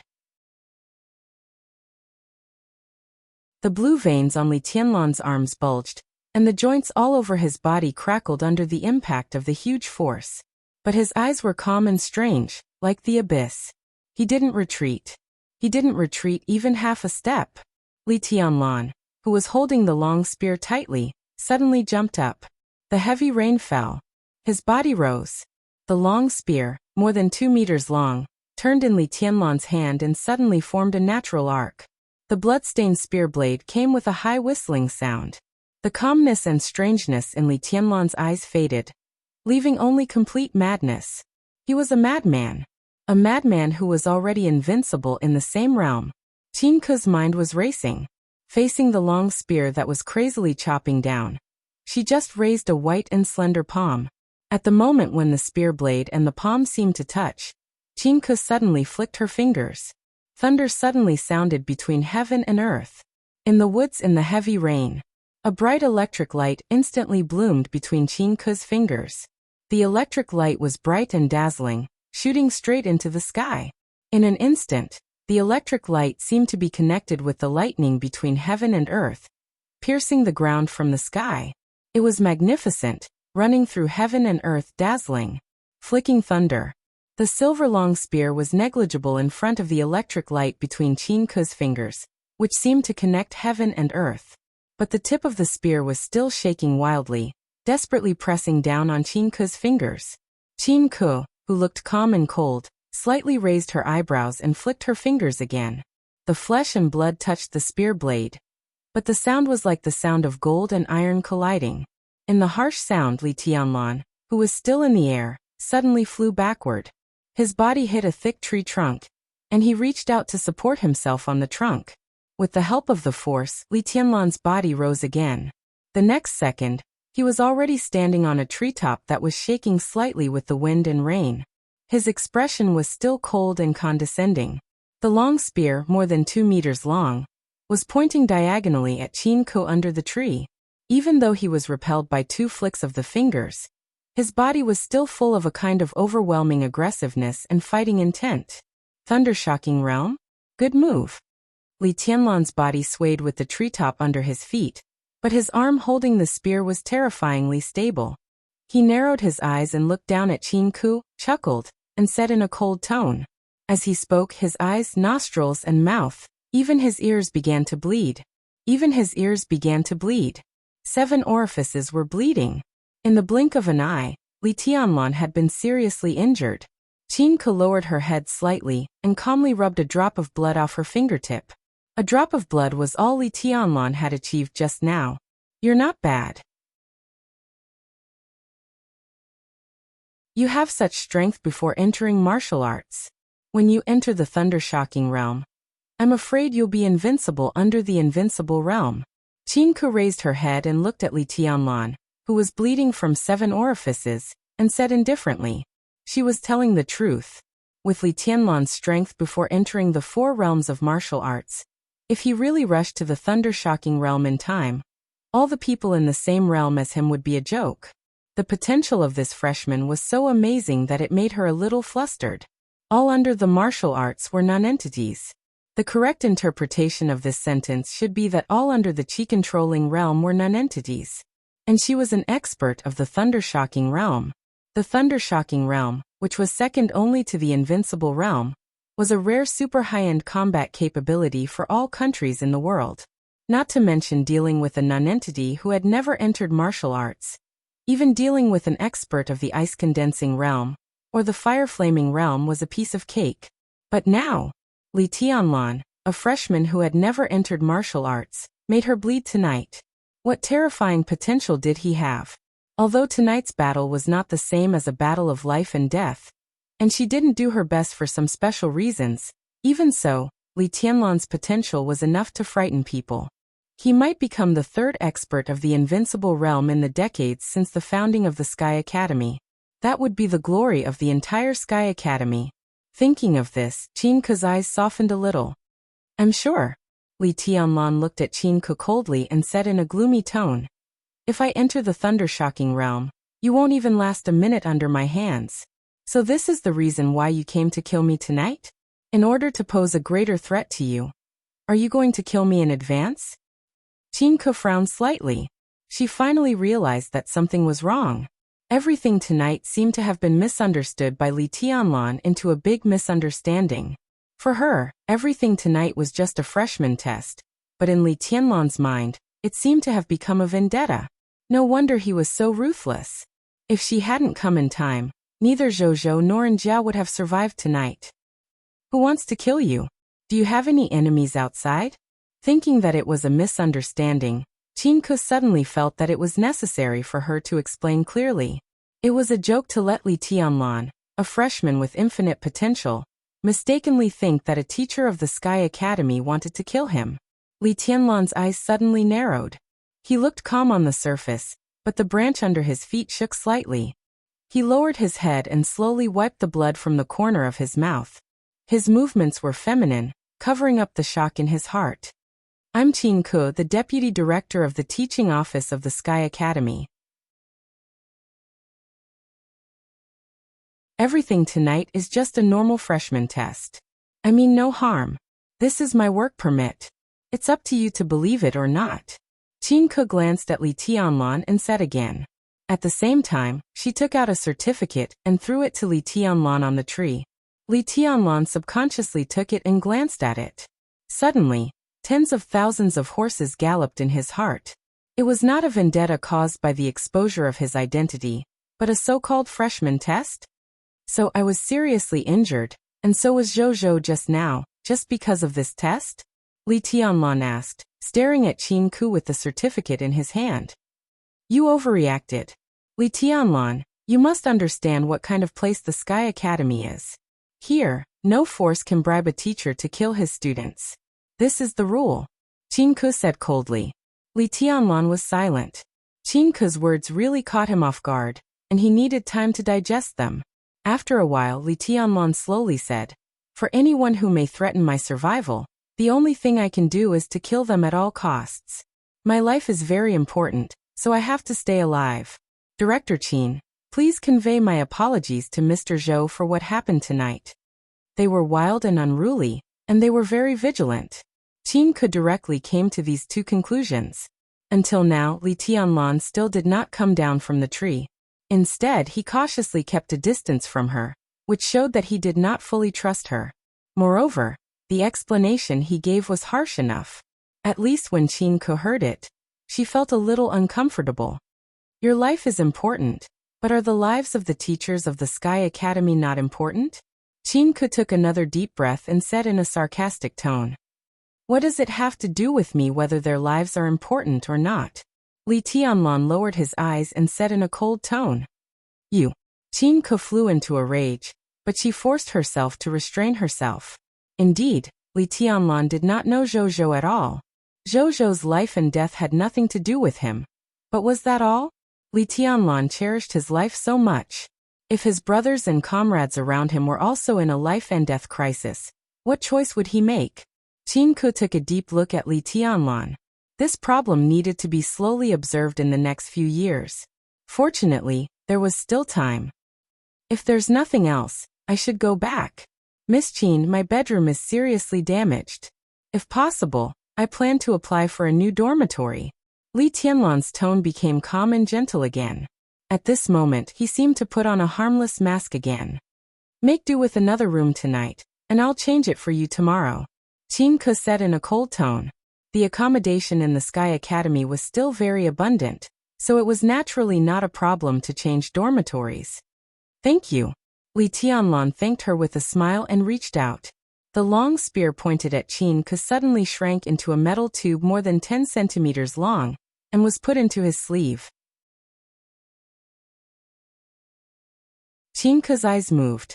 She was obviously a little curious about this exquisite, but extremely heavy long spear. She asked casually, What's the name of this spear? It's called Human Emperor. Li Tianlan glanced at Qin Ke and replied in a gentle tone. Human Emperor? Qin Ke raised her eyebrows, and her eyes instantly became extremely strange. Qin Ke raised her eyebrows, and the look in her eyes instantly became extremely strange. Li Tianlan asked in confusion. Do you know the 12 murderous weapons of the Dark World? Do you know the 12 murderous weapons of the Dark World? Qin Ke's expression became more and more strange.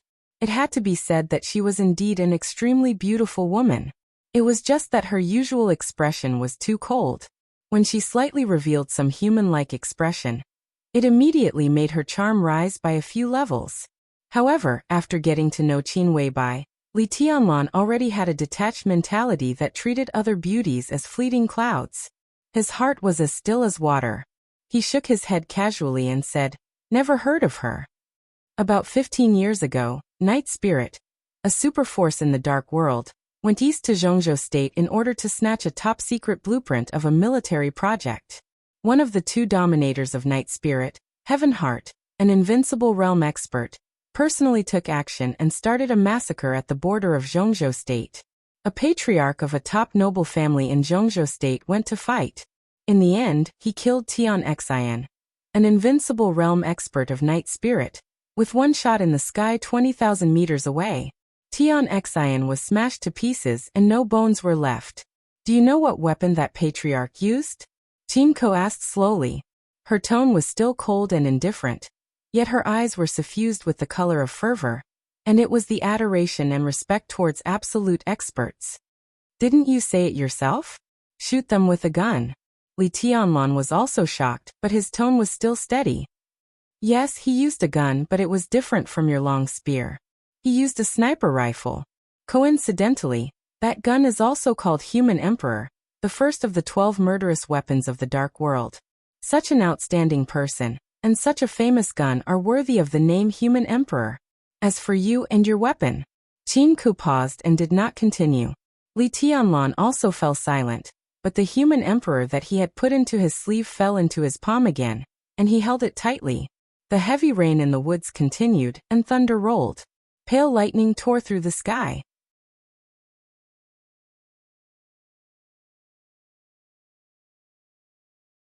Chapter 11.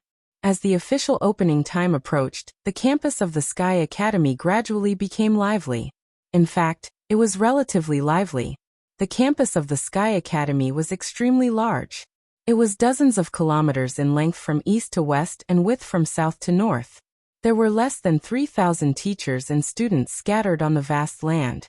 It was not an exaggeration to say that the land was vast but sparsely populated. In the absence of unified action, the campus seemed empty most of the time. Fortunately, the dormitories in the school were relatively dense. All the teachers and students were gathered in one area. As more and more freshmen entered the school, the endless stream of freshmen directly added a lot of noisy atmosphere to the school at mealtime every day. This was almost a scene that Li Tianlan had never seen since he was a child. Except for seeing so many people at the station when he first arrived in Huading, this was the first time he had come into contact with such an environment. Different from the boring and numb border, this was facing the sea where spring was warm and flowers were blooming. Here the sun was warm and the breeze was blowing.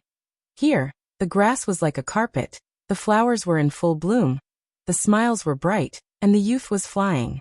The competitive environment inside the Sky Academy was extremely cruel.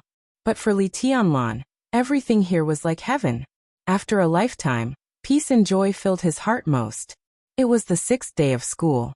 For nearly a week, Li Tianlan would take a certain amount of time to go out and have a look every day. As a newcomer, he almost instinctively wanted to know more about this legendary special warfare school. Subconsciously, he liked the feeling of controlling everything and knowing everything. He didn't know what it would do for his future studies, but at least it wouldn't do any harm. Li Tianlan was meticulous and cautious. He had an almost pathological pursuit of details since he was a child. The only thing that Li Tianlan regretted was that he still didn't see his other 2 roommates on the day before the official opening of the school. The dormitory that Qin could change for him was still a structure of 3 bedrooms and 1 living room. But it was larger and more luxurious than the previous dormitory. Not only this dormitory, but in the dormitory area, the building where Li Tianlan lived seemed to be more glamorous than other residential buildings. Li Tianlan paid special attention to it. So far, less than 24 hours before the official opening of the school, he was the only resident in this building. This also made Li Tianlan a little annoyed. It was not because he was lonely, but from the time when the freshmen entered this building, he could clearly see that these freshmen who had not yet arrived were different from other people. At least their arrogance was extraordinary. How many of these students were easy to talk to? When this group of people gathered together, the whole building would probably be quite lively in the future. It was obvious that Qin Ku was up to no good by arranging him here. The woman seemed to hate him. Standing in front of the window, Li Tianlan sorted out everything that had happened in the 6 days since he came to the Sky Academy. He shook his head helplessly and walked out of the bedroom, ready to go out for dinner. A familiar yet unfamiliar voice suddenly sounded at the door. Then there was the sound of the door being unlocked. Li Tianlan, who had just walked out of the bedroom, was stunned for a moment. In his sight, the security door of the dormitory opened, and a tall figure walked into the dormitory. That's right, it was a figure, or rather a strand. Because this person was too skinny. He was at least 185 meters tall, but he didn't seem to have much meat on his body. His tall figure stood there, But he didn't look intimidating at all.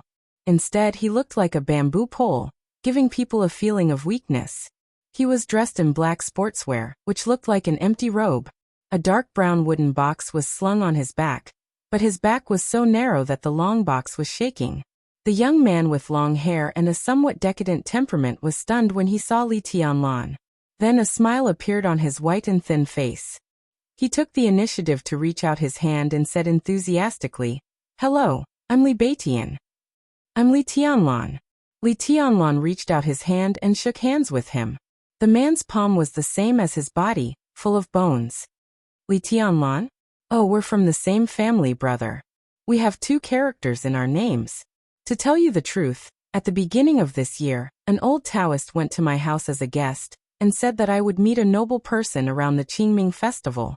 Damn, the Qingming festival, meet a noble person? At that time, I almost pulled out my sword and killed the whole family of that old bastard. Isn't that a curse? I believe it when I see you. Let's not talk about noble person first. Just based on your name, I know that we're destined to meet. I knew we were fated to meet. Hey, should I change my name? My name is Li Tianbai.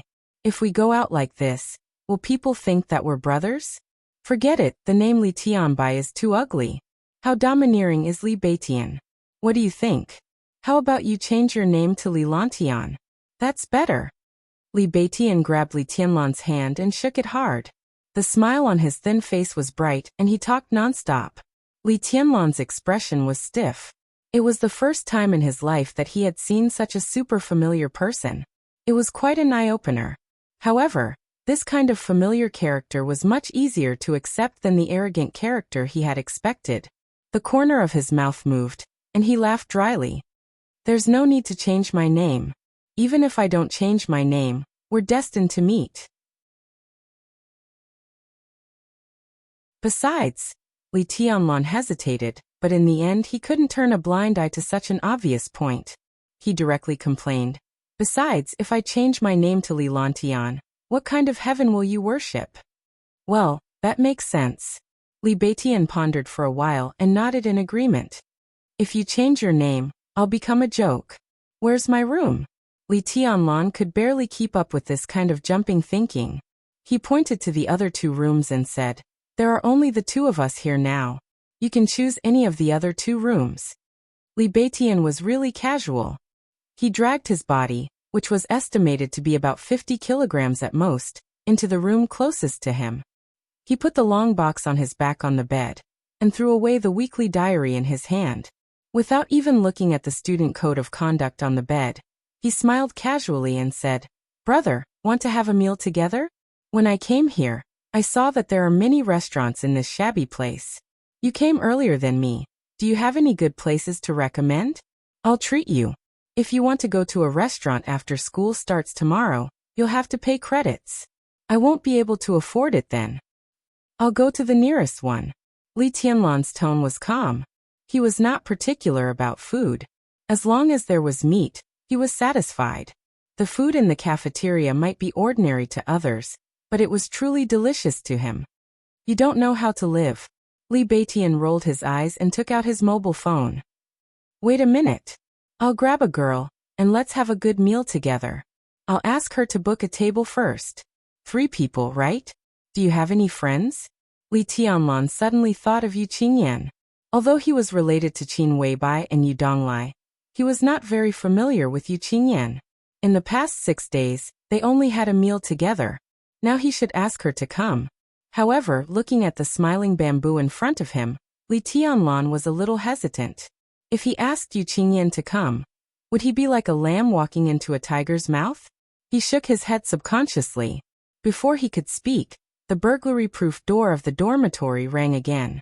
A young man, who looked about 22 or 23 years old, walked into the dormitory with a big bag. Compared with Li Beitian, who was like a bamboo, his new roommate at least looked more reliable.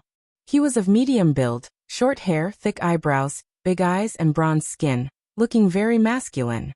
He was not handsome, but he was angular and had a very tough aura. What was more different from Li Tianlan and Li Beitian was that he wore a dark green military uniform. His body was straight, and he stood there with a strong and iron-blooded aura. Li Tianlan nodded at him and took the initiative to say, "Hello, I'm Li Tianlan." The man in the military uniform nodded, his face cold. Hearing the voice, Li Beitian walked out of his room and looked at his new roommate.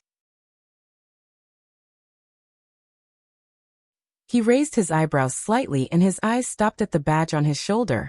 He smiled and said, "Not bad, brother. You're already a major at such a young age? You don't look older than me.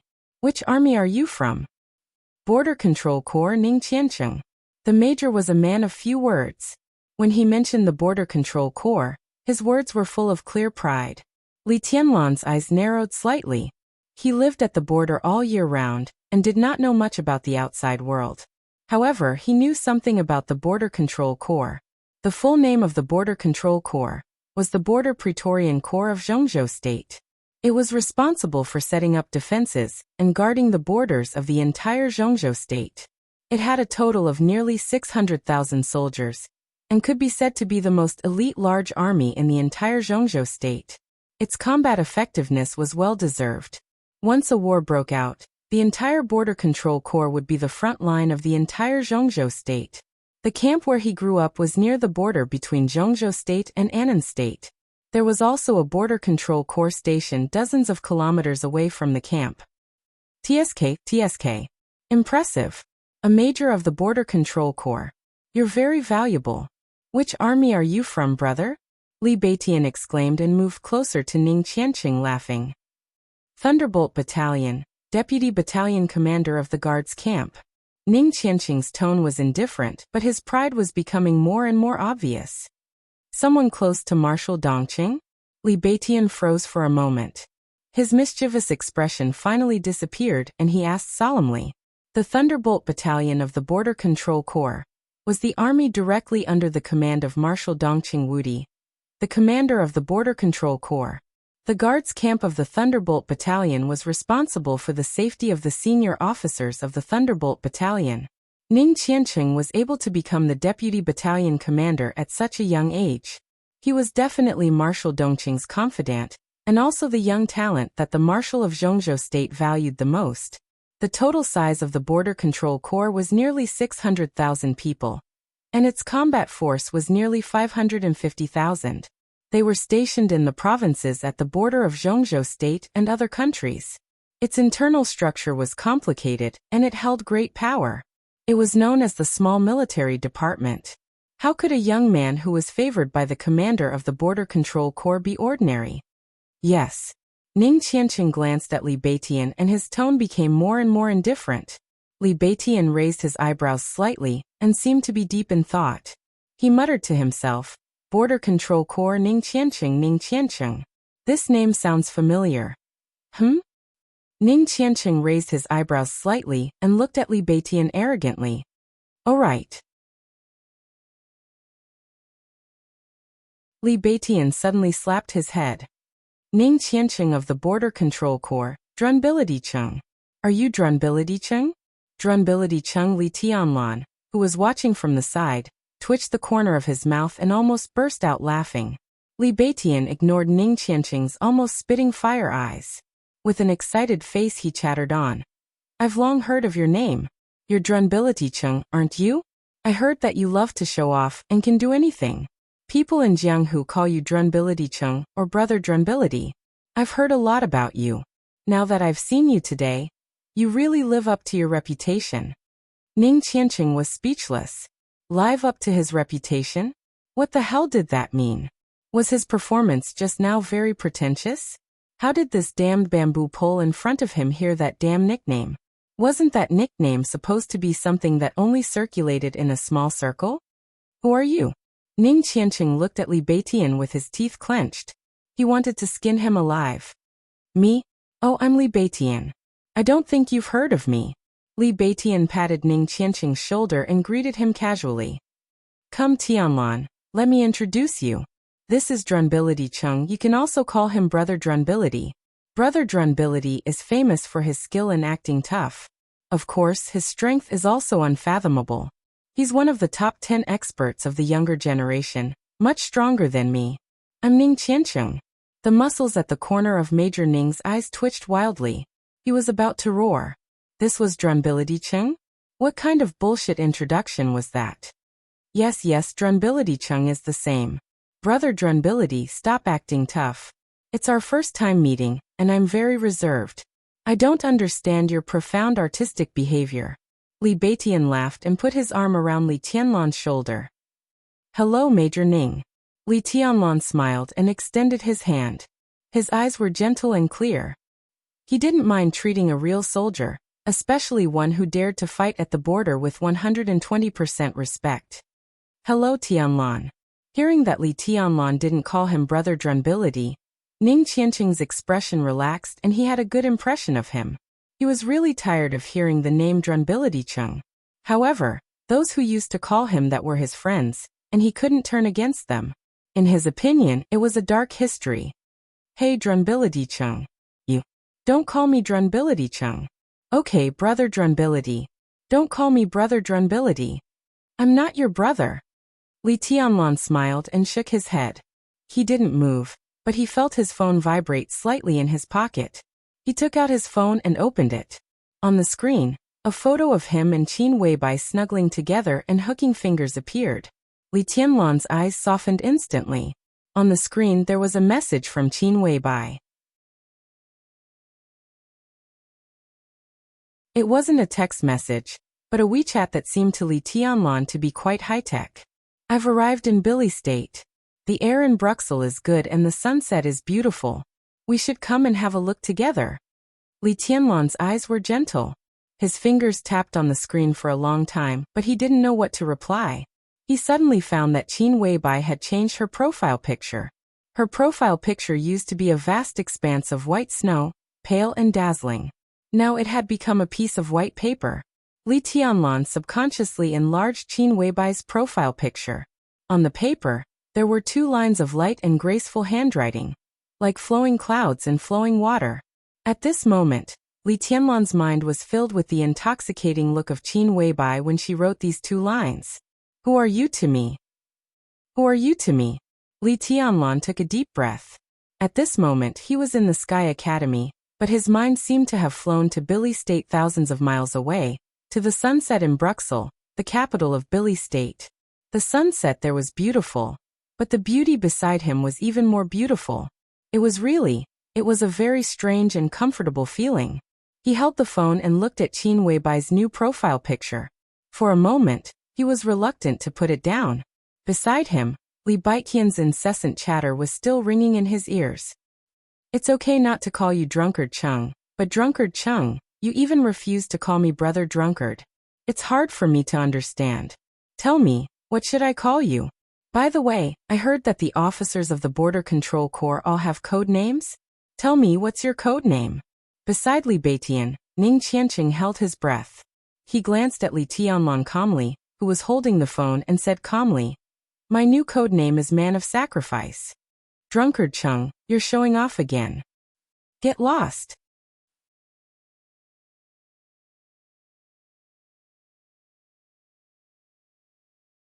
Chapter 12.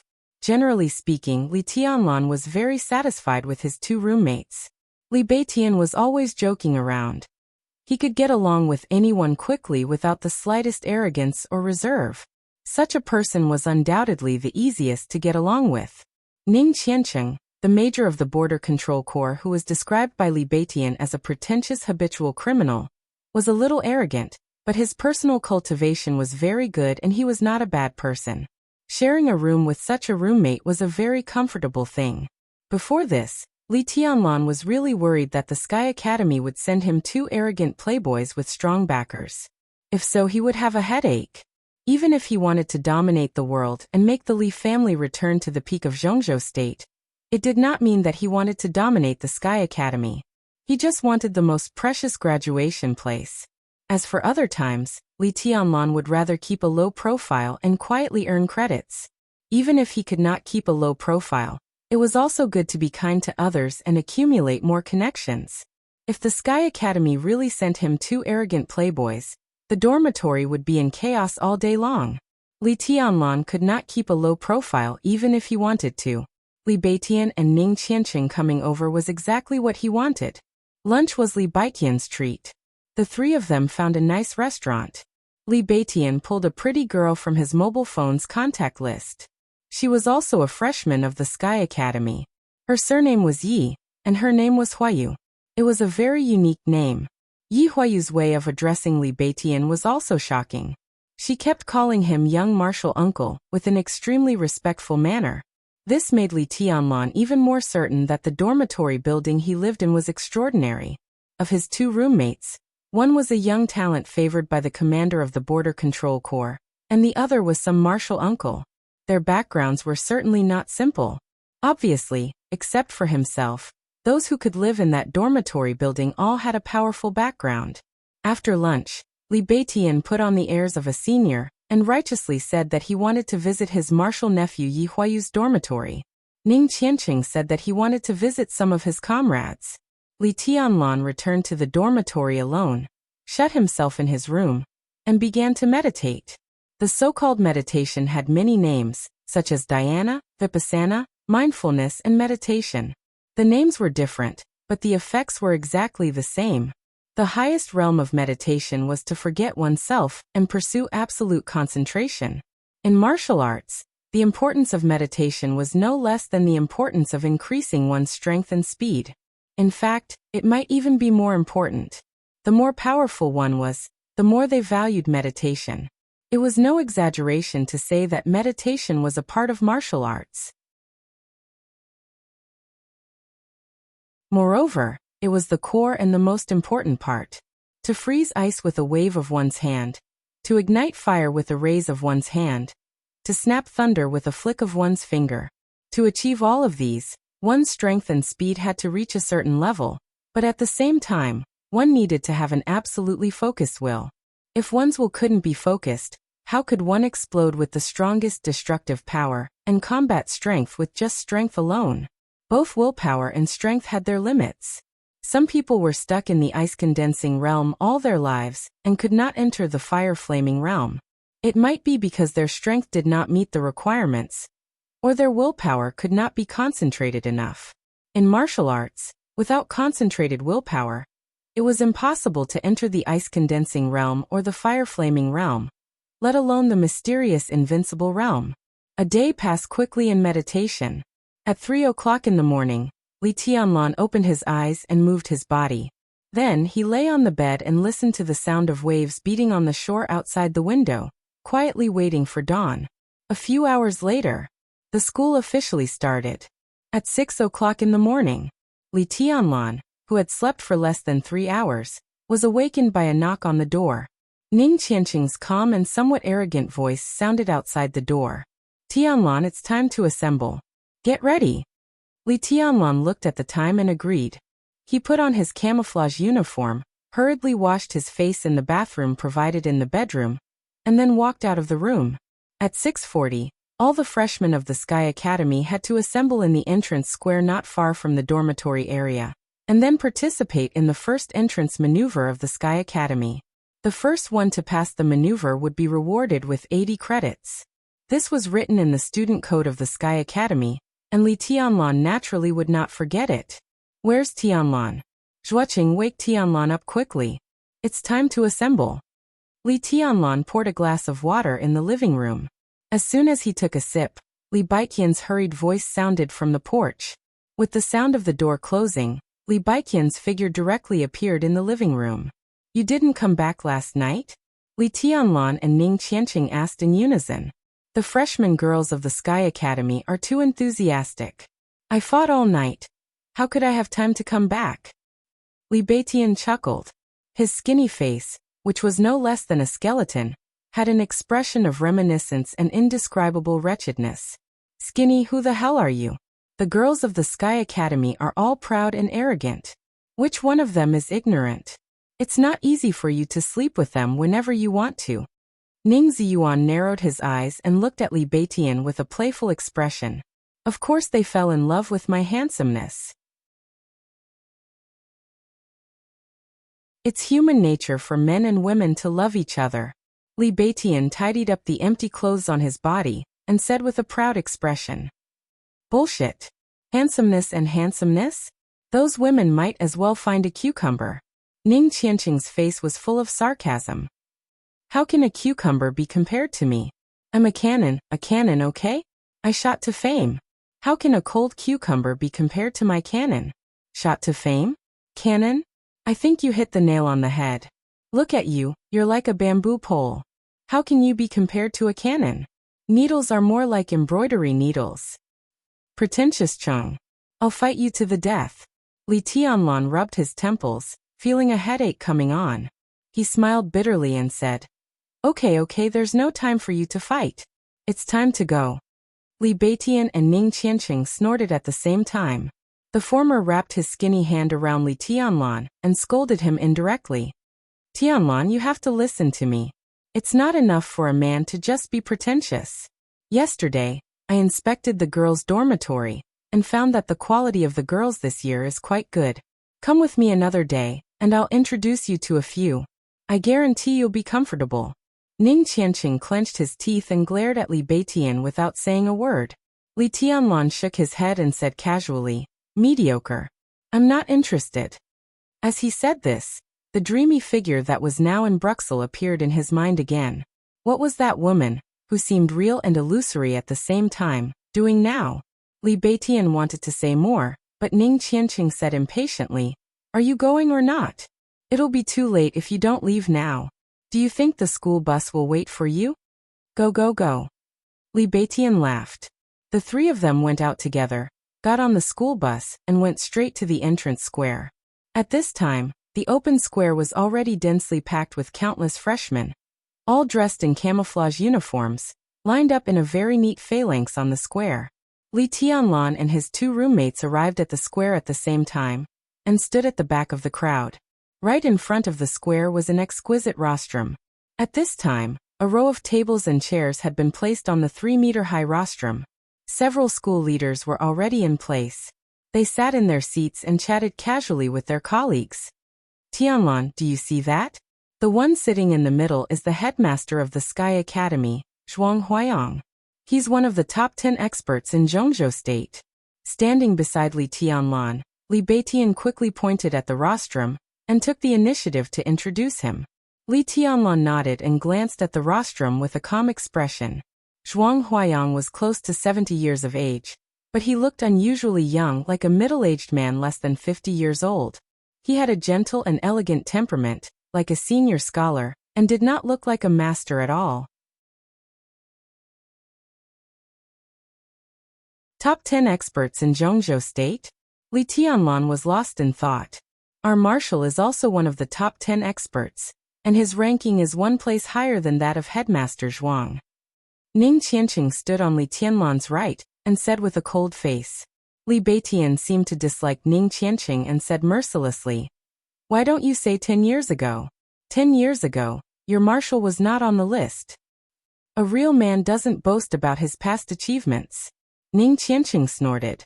Li Beitian shook his head and patted Li Tianlan on the shoulder. Ignore this pretentious guy. Look at the old lady in red on the left of the headmaster. She's the director of teaching of the Sky Academy, Wuxia. People call her the old witch in Jianghu. She has a strong background and is a ruthless person. Don't offend her. Li Tianlan nodded again. The beauty on the right of the headmaster is the headmaster's granddaughter. She takes her mother's surname and is called Qin Ke. She's the deputy director of teaching, and also a famous top genius in Zhongzhou State. She's one of the youngest thunder-shocking realm experts. Isn't she fierce? Mediocre. Li Tianlan looked disdainful. Li Beitian was silent for a while, and then glared at Ning Qianqing. Then he turned his head and said seriously, Stay away from pretentious town in the future. Look, it's only been a day and you're already pretentious. Ahem. A clear cough suddenly sounded from the rostrum in front of them. There was no sound or microphone. The seemingly casual cough came clearly from the air and vibrated in all directions, as if it was ringing in everyone's ears. All the freshmen under the rostrum suddenly stopped talking. An old lady dressed in red had left her seat and was standing on the rostrum at some point in time. She was about 50 years old and had a short stature. However, her entire body exuded a sharp and fierce aura. Her figure was ordinary and even a little shriveled. Her face also had some natural wrinkles from the passage of time. She stood on the rostrum and glanced around with a cold gaze. Everyone immediately straightened their bodies subconsciously. Hello, students. I'm Gu Yunxia, the director of teaching of the Sky Academy. Gu Yunxia seemed to be very satisfied with the reaction of the freshmen under the rostrum. She raised the corner of her mouth and revealed a smile. But because of her appearance, her smile looked unusually mean and bitter. Li Tianlan quietly looked at Gu Yunxia, who was being carried up. From the first time he saw her, he disliked the director of teaching of the Sky Academy. It was not because of her ugly appearance and skinny figure, but because of an inexplicable feeling. Li Tianlan always felt that Director Gu was too cold, like a poisonous snake, and was not a kind person. Now when he saw her somewhat twisted smile, he felt even more disgusted in his heart. First of all, welcome to the Sky Academy. I hope that from the first day you enter the school, you can take this place as your pride and glory. On the rostrum, Gu Yunxia's voice spread to the whole audience and could be heard clearly. The Sky Academy is the earliest special warfare academy in Zhongzhou State, and the most legendary special warfare academy in Zhongzhou State. Over the past decades, the Sky Academy has produced hundreds of generals, countless senior agents, and several giants of the dark world. The glory of this special warfare academy may not be known to all, but its influence is everywhere. It has the power to influence the pattern of the Imperial Special Warfare System, and the ability to change the fate of every freshman. Gu Yunxia paused and her smile faded. She continued, I can't know all of you, but I know where you come from. Some of you come from the military, some are the elites of the Special Warfare System, and some are the inheritors of various sects among the people. There are iron-blooded soldiers, excellent agents, children of generals and commoners. But I can tell you for sure that no matter where you come from, you will gain something when you come to the Sky Academy. Every teacher of the Sky Academy is willing to do their best to help you and make you the backbone of the Imperial Special Warfare System. Here is the best growing environment, and the cruelest competitive atmosphere. From today on, in the next 3 years, you will constantly encounter the test of blood, pain, and even death. The Sky Academy is a place of the strong, not a place for the weak to survive. So please remember the motto of the Sky Academy. Go forward with indomitable will. Tell me, are you afraid of death? After a short silence, a tsunami of voices suddenly broke out on the entrance square, neat and uniform, shaking the sky. Go forward with indomitable will. Everyone tried their best to roar these 4 words. Everyone's face was red and their blood was boiling. It was not because of Gu Yunxia's admonition, but because of the motto of the Sky Academy. It was because of these 4 words. Go forward with indomitable will. These 4 words were the true portrayal of the Sky Academy for decades. Countless thrilling stories and countless legends who turned the tide added innumerable glory to the Special Warfare Academy. Some people roared and went forward with indomitable will to die. Some people laughed wildly and fought to the death without retreating. Some people silently went forward with indomitable will to protect. The history of the Sky Academy's development was paved with the blood and flesh of heroes, so it was glorious and radiant. Very good. On the rostrum, Gu Yunxia nodded and said with a smile, I'm willing to go with you all the way. I hope you all become the pillars of the country, the pride of the Sky Academy and the entire Zhongzhou State Special Warfare System, not a shame. The audience was quiet again. Only Gu Yunxia's excited and shrill voice echoed in the square. The Sky Academy has been established for decades and has countless honors, but there is only one shame. Here I want to mention a name that disgusts me and everyone. Behind Gu Yunxia, the other school leaders' expressions changed obviously. Headmaster Zhuang Huayang also lowered his eyes. His name is Li Kuangtu. Gu Yunxia looked around and her tone became sharper and harsher. The shame of Zhongzhou State, the shame of the Sky Academy. Perhaps many students have heard of the name of this traitor. He used to be the most dazzling genius of Zhongzhou State, and entered the invincible realm at the age of 35. But when everyone was optimistic about him, this damn traitor chose to betray. He colluded with the Night Spirit organization and betrayed Zhongzhou State, which directly led to the annihilation of the 120,000 most elite troops of Zhongzhou state. Such a scum, it's simply intolerable that he doesn't die. And this bastard who betrayed Zhongzhou state is a graduate of the Sky Academy. He shamed the whole academy and made everyone feel disgusted. Even if he dies, he can't atone for his sins. This kind of trash that even wild dogs don't want to look at has covered nearly half of the glory of the Sky Academy. He died miserably, but he deserved it. But his disgusting and shameless behavior should be engraved on the pillar of shame of the Sky Academy, forever to warn all the latecomers.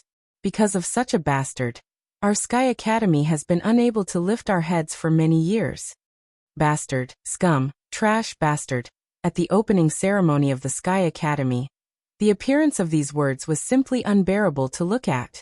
But almost all the freshmen ignored Gu Yunxia's words, and the crowd was agitated. Damn Li Guangtu. No, it's too easy for him to die. The 120,000 troops were annihilated. Is it enough for him to die? The national strength of Zhongzhou state has declined in recent years because there are too many such bastards. Li Guangtu, I wish you can't rest in peace after your death. May your whole family die, damn it. It seemed that every corner of the square was echoing with curses. Gu Yunxia stood on the rostrum, squinting, but there was a trace of cold mockery in the depths of her eyes. In the whole square, perhaps only Li Tianlan's behavior was different from others. Others were either silent or cursing. But Li Tianlan was laughing. He was laughing silently, but the corners of his mouth were curling up. His body was trembling, and so was the corner of his mouth. Everyone could see how humiliated and indignant he was under his smile. But he was still laughing, laughing with all his strength. No one knew that it was Li Guangtu, who was being cursed by everyone. The traitor who had been dead for many years. It was his father. A trace of red blood flowed from the corner of his mouth. Li Tianlan gritted his teeth and took a deep look at Gu Yunxia on the rostrum. He silently lowered his head and wiped the blood from the corners of his mouth. However, in his heart, there was a clear voice rumbling incessantly agitated. Wait and see. You're tuning in to the Li Mei's Wuxia Whispers YouTube channel.